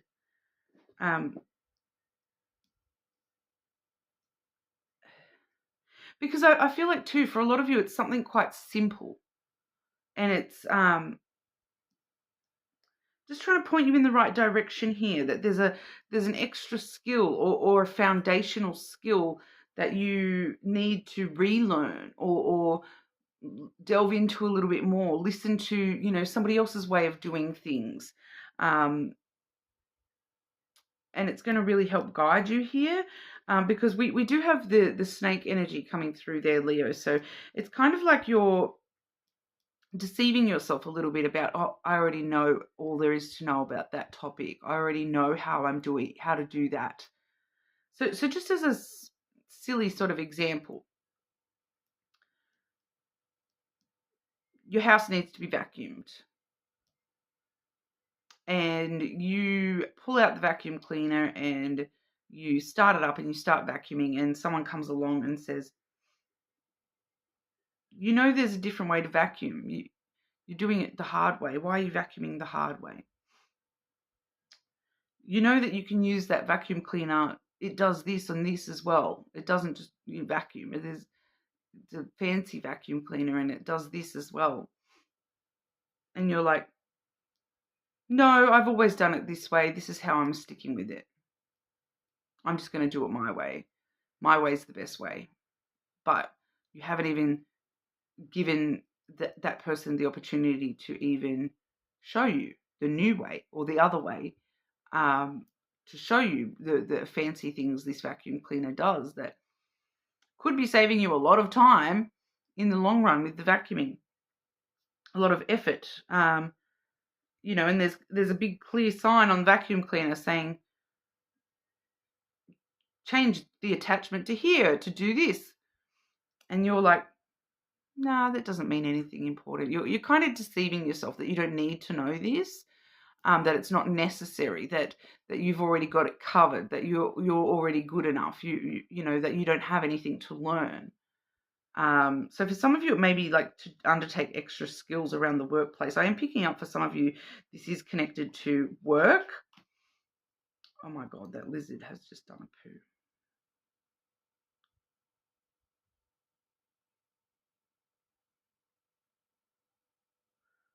Super distracted in your reading today, Leo. I am sorry. We do also see the clover. Okay, so it's time to take a risk. It's time to take a chance on trying something new, on learning something new. To, you know, invest in clearing any self-deception, any rosy tinted glasses that you may be wearing when it comes to your own knowledge level here. And now I'm definitely not saying you're not knowledgeable or you don't have all the skills that you need, because you very well may. But there's just something to be learnt from others, okay? Because maybe that teachable moment is that by listening to what someone else has to say and listening to that skill, you know, being shown to you in a different kind of a way, maybe you can actually turn around and help them and show them, oh, look, this is how I do it. And so then it becomes a sign that you're on the right track and you actually already have the best method. You were right. But, you know, if you didn't actually stop and listen to them first, you wouldn't have realized that they were having such a drama. And then every time you say, can you go and do the vacuuming? And you're wondering why it takes them 2 hours. And you're like, oh, well, I'll just leave it. And they've said to you a few times, oh, do you want to come and check this? Do you want to come and look at this and see how I do this? And you're like, no, I already know how to use a vacuum. And, you know, so sometimes taking a risk, it ends up different to what you expected as well, is my point there, Leo. But you may end up being the one helping, but you wouldn't know that the help is needed until you actually are willing to learn from that person as well. Okay, learning and teaching goes both ways. It's a dual thing. It's not just, you know, every good teacher learns, and every good student is also a teacher in some kinds of ways as well. All right, so that's what we have for you today, Leo. You are more than welcome to check out your other placements. Leave a comment, subscribe to the channel, and I'm going to move on over to our Virgos. Okay, so our Virgo, what does Virgo need to know for their shadow work this month? Virgo, stepping out of your comfort zone, Virgo.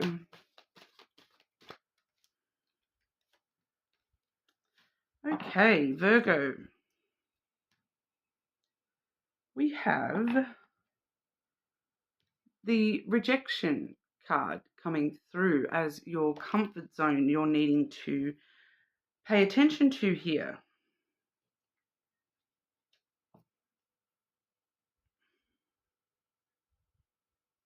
That's a kind of a weird one to see as a comfort zone shadow work. Why is the feeling of rejection and being turned down for things and whatnot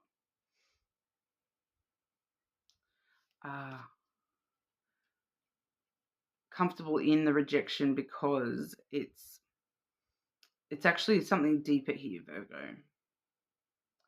It's your self-worth and feeling as though you deserve to be rejected from that job, that partner, that whatever it is. There's a self-worth issue at the bottom of this. And it's kind of this energy, Virgo, of I'm not even going to try because I will not get that opportunity. I will not get that. So for some of you, it is definitely like work opportunities for some of you. And for others of you, I'm picking up on like love opportunities. That, that person is too pretty smart, good for me.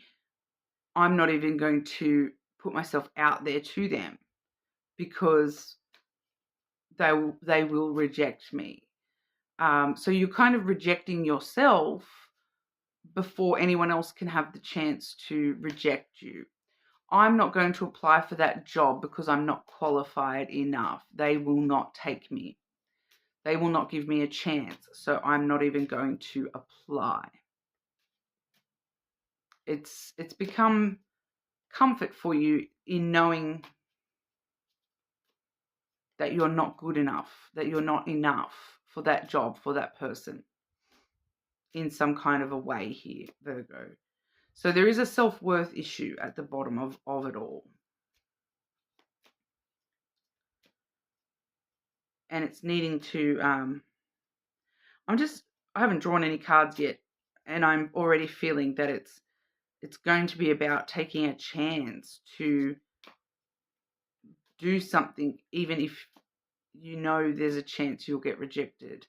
Or like even going out of your way to do something where you know you will be rejected. Like applying for some elaborate money grant or something, or, you know, applying for the top university in your whole country, knowing that, you know, that you very likely will not be accepted. They only accept, you know, a certain type of person or whatever. But giving it a go anyway, just to, you know, like allow yourself to dream and wish, and because that's what's happening here is you're stopping yourself from dreaming big, and you're restricting yourself by telling yourself that, oh, I will be rejected for that, so I'm not even going to try. You are restricting yourself heavily here, because there's always that off chance that you apply for that job, even though you have no training. They're like, do you know what? We see Virgo here. There's these other qualities in Virgo that we really like, even though they haven't got 100% of the skills we're after. We're going to give them a go because we think they might be a good fit for the company or whatever. And then lo and behold, Virgo gets the job that you never expected to get. Just because you think you're going to be rejected doesn't always mean that you will. Take a shot at that 10 out of 10, you know, person, and you never know. Maybe they're not you're like, I'm not pretty enough to ask that person out on a date because they're a 10 out of 10. But little do you know, their whole life they've been judged so highly for their looks that You know, they've been treated badly, and people have treated them like they only deserve, like that they have to be with people that look a certain way, and they're standing over there like, I just want to meet somebody normal. I don't want to meet all these, you know, other 10 out of 10s, because they're so arrogant and they think, you know, they think that they're the most important thing in the universe. I just want someone to give me a chance for me. And here comes Virgo going, you know what? That's a 10 out of 10. I'm just going to give it a shot anyway. And bang, relationship. And all of a sudden you've got that 10 out of 10 on your arm. Trophy wife, much. Virgo. Because that's the key of the issue. Like, your self-worth. You're rejecting yourself before anyone else can reject you, rather than experiencing rejection. Sometimes we need to experience things like rejection. We learn a bit about ourselves and our limitations and our expectations, the expectations of others, what we can do better. You know, there's always something to learn. You're not giving yourself that opportunity to learn by not even trying, if that makes sense. Clarify this energy for Virgo, please. Shadow work for our Virgos.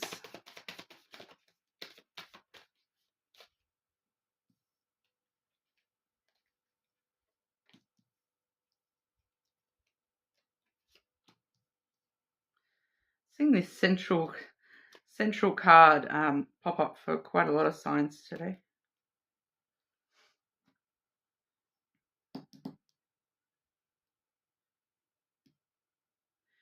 Firstly, we have the candle. Keep burning, Virgo. Why have you blown your candle out? There's things that you're passionate about. There's things that you truly want to try for. But you've blown that candle out before it even had a chance to burn. Why do you keep blowing your own candle out? It's not a birthday cake.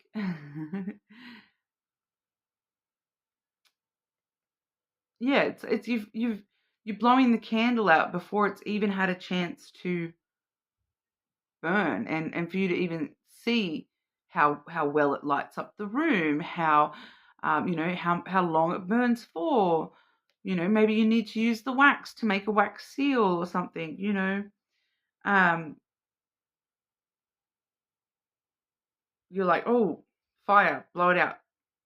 It might burn down the house. Quick, blow it out. It's like you're scared of what could happen in the negative way. Like, I need light to see. Light the candle. Oh, that might burn down the whole house. That's a flame. Blow it out. Now there's no light. You could have had light. You're not even giving yourself the opportunity to start. We have the mirror coming through, Virgo. It's time to look at this issue in the mirror. I'm actually feeling for you, rather than a mirror, this is feeling more like a microscope. Like looking at this issue under a microscope, looking at your self-worth, you know, really looking at yourself in the mirror and asking yourself, like, instead of asking yourself, like, instead of just telling yourself, I can't do this, I will not be able to get that position, that person, whatever. But what if I did? But what if?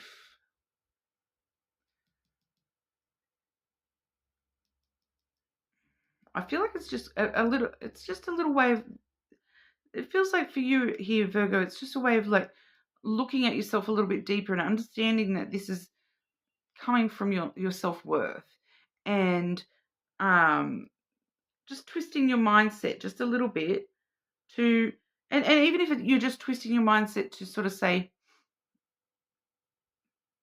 you know what, I'm going, like, even if I apply for that job, I might not get it. I might just get rejected. But do you know what? What's the worst that could happen if I apply anyway? What's the worst that could happen? They say no. They reject me. That's what I'm expecting already. So that's the worst. That's the worst that can happen. I'm already expecting that. There's nothing worse than that can happen, yeah? What's the best that could come from that? Even if they reject you from that position, Virgo, we've got this other position that you would actually be perfect for. And then all of a sudden you're in your dream job. What's the best that could happen? You already know what the worst is. It's rejection. Why you, and you're already sitting in that comfort zone of feeling rejected. So it's not going to, no harm, no foul. But what's the best that could happen? That's the cure. We have the cure here, the remedy.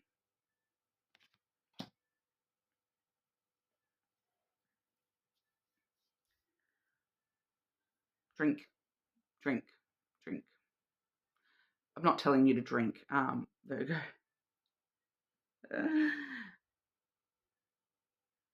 Drink the cure. Drink the risk. Take the risk. Because ultimately, this could be poison, but this could be the remedy to all your problems. Could be the poison that you know already. You already know there's rejection poison running around. You've already been comfortable in that. It's not going to make you uncomfortable if that's what it is. You already know how to deal with that. Could be the remedy to all your problems. Could be the solution. So why not? Why not drink it? Okay. Take a chance, Virgo. Take a chance anyway. Even if you think you're going to get rejected, take a chance anyway. What's the worst that could happen? What's the best that could happen? What harm will it do to try? Most likely none. If anything, you're just not seeing. I feel like that's the twist of mind here, Virgo, is that you're just not seeing all these other potential outcomes. You're only seeing the one potential outcome of rejection, and you're not stopping to think about all the other potential outcomes, because things can happen in unexpected ways. Yeah. So if you approach that person, 10 out of 10, I don't know that they'd be interested in me. So I'm just going to presume they would reject me and turn around and walk away. But no, do you know what? What's the best that could happen? I'm going to approach them and, put my cards on the table and say, hi, I'm Virgo. Would you like to go on a date? What's the best that could happen? They say, yes, I would. Or they might say, look, I can't right now, but let's hang out, be friends. You've made an awesome new friend. There's other things that other ways it can go. They can go, no, sorry, I have a boyfriend, or I have a girlfriend, but I have a twin sister. I have a twin brother. I'll set you up. There's the world is full of crazy, unexpected, amazing things. It's worth taking a chance sometimes that you might get one of those crazy, unexpected, happy little accidents, as Bob Ross would say, yeah? Okay, that's what we have for you today, Virgo. You are more than welcome to check out your other placements, of course. Subscribe to the channel, and I will move on over to our Libra. Libra, last but not least today, Libra. We did start with Scorpio, so that makes you guys the last reading of the day. Shadow work reading for our Libras. Stepping out of our comfort zone this full moon, Libra. What is the comfort zone Libra needs to step on out of for their shadow work, please?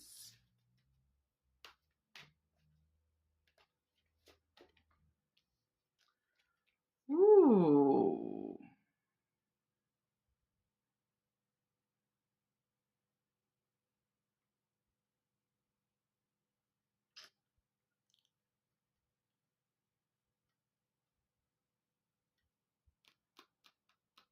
This is an interesting energy.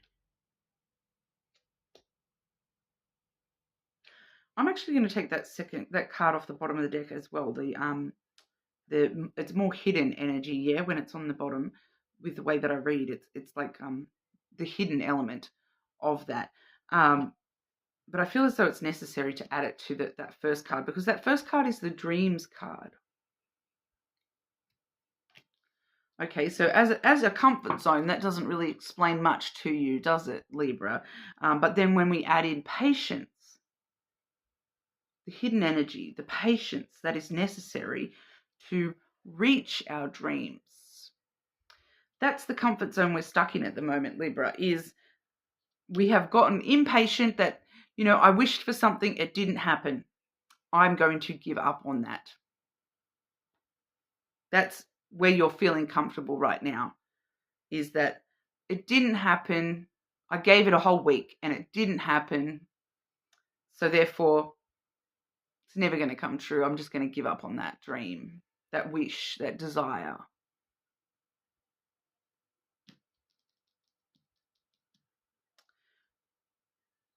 Very interesting, because every time I use this deck and I get that dreams card, there is always, always, always a connection to your actual dreams when you're sleeping as well.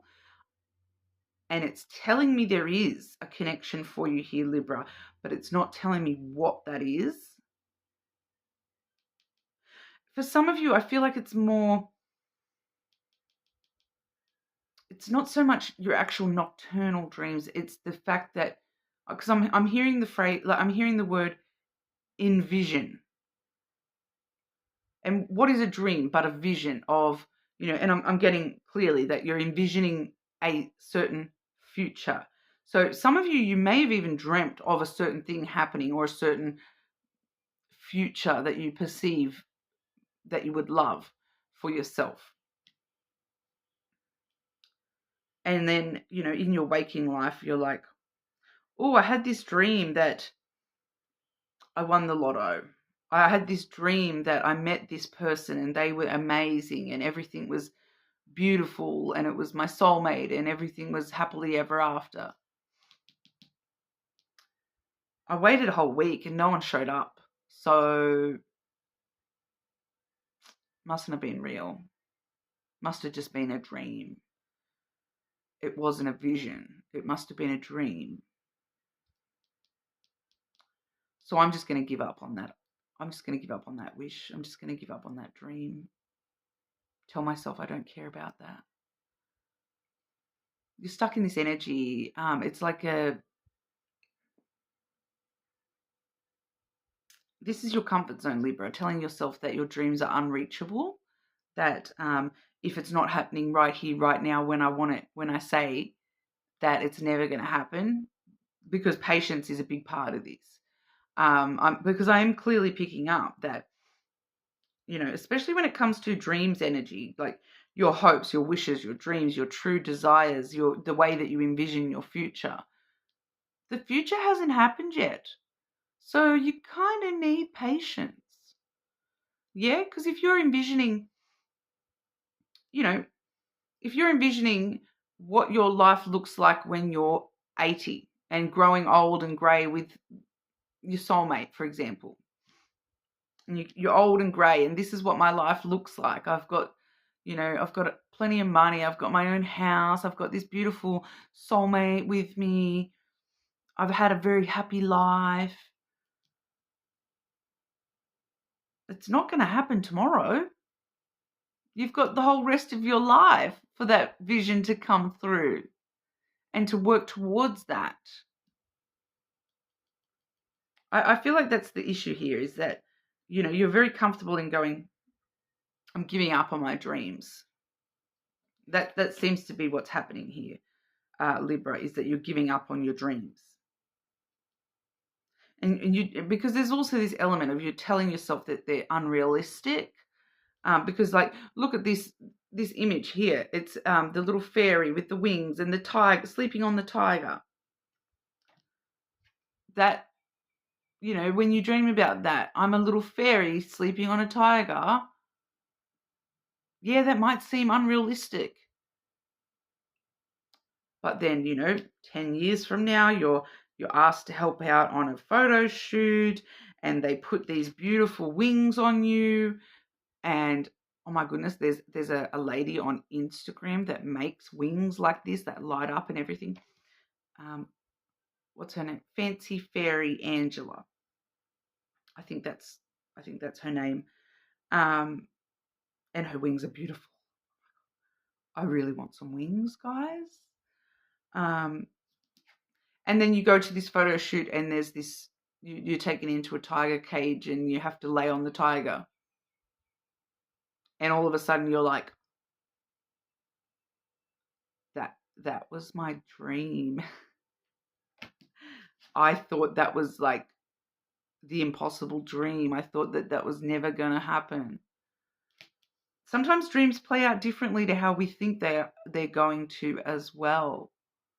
Because, they could be fake wings, LED lights.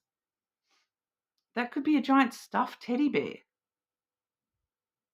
Just because you're seeing a tiger and you're like, oh, a tiger? Like, no way could I just like sleep on a tiger's arm because it would eat my face off. Maybe it's just a big stuffy. Sometimes things come into reality slightly different than how we ask for them, or how we envision them to be. Doesn't mean they're any less awesome, because look at that as if that's your photo shoot outcome, as if that is not beautiful. That would be up on my wall, blown up, giant sized. Look at me, I'm a fairy sleeping on a tiger. Oh, well, I am a fairy, but whatever. You just can't see my wings, all right? I haven't bought mine yet. They're a few $100s, guys. Give me a chance. Actually, I do have wings sitting right over there. For a few years ago, I went. Well, it was quite a while ago now. I went to a child's birthday party, and I made fairy wings for myself out of like cardboard and cellophane, and they're awesome. They're giant, big fairy wings. They're amazing. Bit off track there, Libra, but that was a party hosted by a Libra, so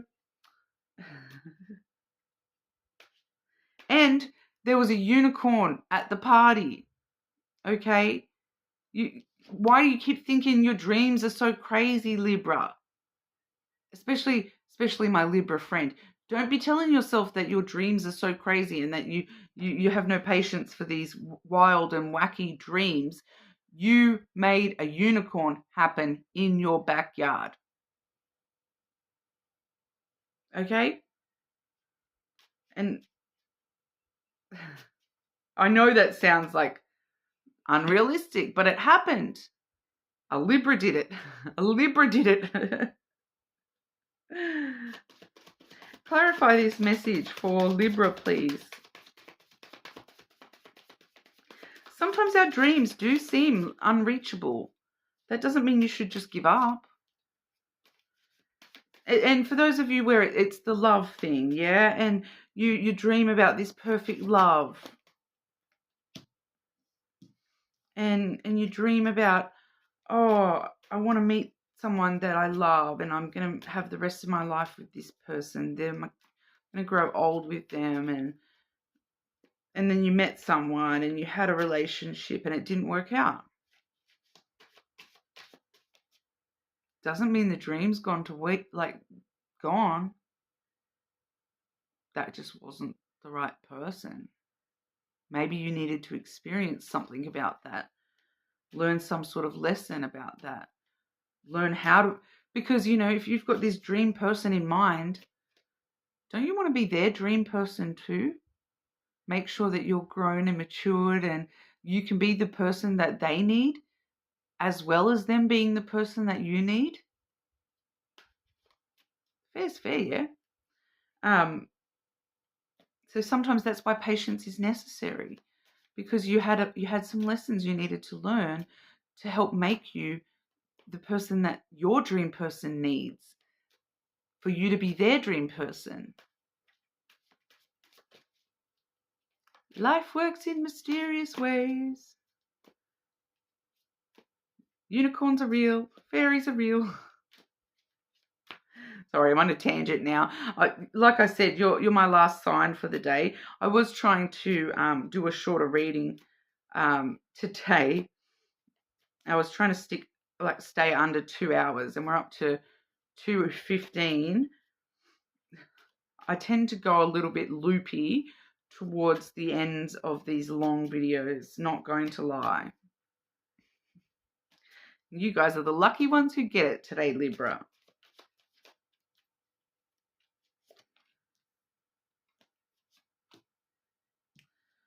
Ooh. Pisces had your second and third card. Pisces actually had those two come out in that exact order together as well. And look how many cards are in that deck.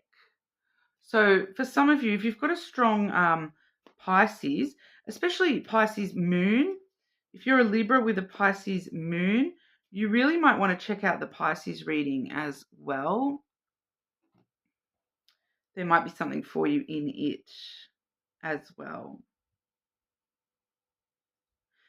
So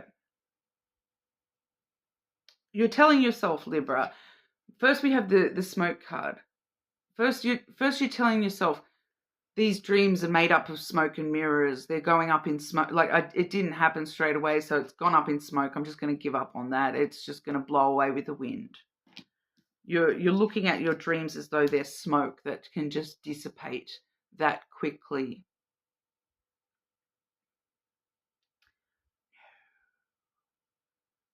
If these are your true desires and your true wishes and your true dreams, they don't just disappear overnight. There's something deep within you that still holds on to that wish. You still have that hope in the back of your heart. Maybe you just need a little bit more patience.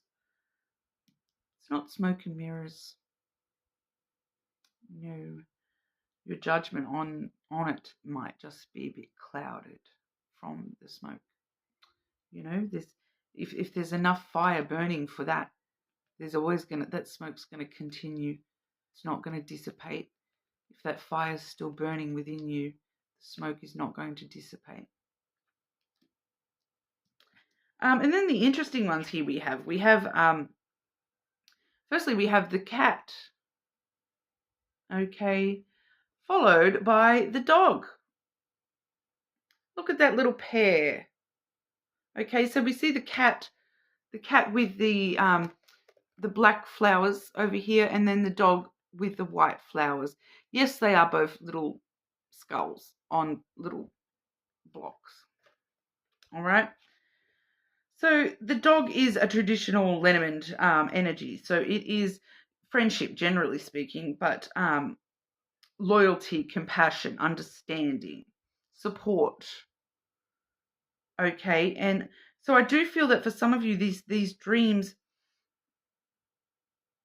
you're being a cat instead of a dog. Okay, so it's kind of a similar message to what I saw for Pisces. It's like these two are in a standoff within you, that the cat and the dog, or they're in a kind of a standoff here. You need to be that dog energy and be more loyal to your dreams and, more understanding of time and patience. But you're being a little bit more like a cat, where you're, if you try to go up to a cat unexpectedly and pat it, what does the cat do? It runs away. So you're like, oh, that didn't immediately happen. I'm going to run away and just not wait. The dog waits. Yeah, the dog will sit there and wait and wait and wait. They're loyal. The cat will go find a new house to live within a minute. you're kind of in the cat energy when it comes to your dreams. You're quick to run off and quick to go and find a new owner. You're loyal to the food. You're not loyal to, your owner per se. Just as, words. Like I said, Libra, I'm going a bit loopy. You need to be more loyal to yourself and to your dreams, to your true desires here. Okay. Have a little bit more compassion and understanding. Things take time, especially good things. Good things are worth the wait, yeah? And patience is a virtue, and all those annoying sayings.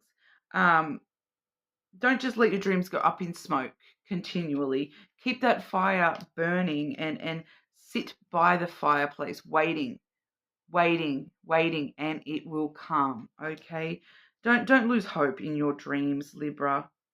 You're in this comfort zone where it's easier for you to just give up on your dreams, but they're your dreams. That's a part of who you really are and what you really, wish for in this life. Stop being impatient. It's worth the wait, okay? Because if those dreams are as crazy as a fairy on a tiger, that's worth the wait, yeah? I've really got to stop saying yeah to everything I say. Oh, I really am starting to lose it a little bit here, Libra. So I'm going to leave it there. That's what we have for you. That's, the comfort zone that we need to look at for our shadow work this month. Okay, you are more than welcome to check out your other placements. Like I said, especially if there is a Pisces placement there, that we did have the dog and the cat both coming through in the same way for Pisces. So check that one out. Subscribe to the channel, leave me a comment, and hopefully I will see you all tomorrow for our love reading as well.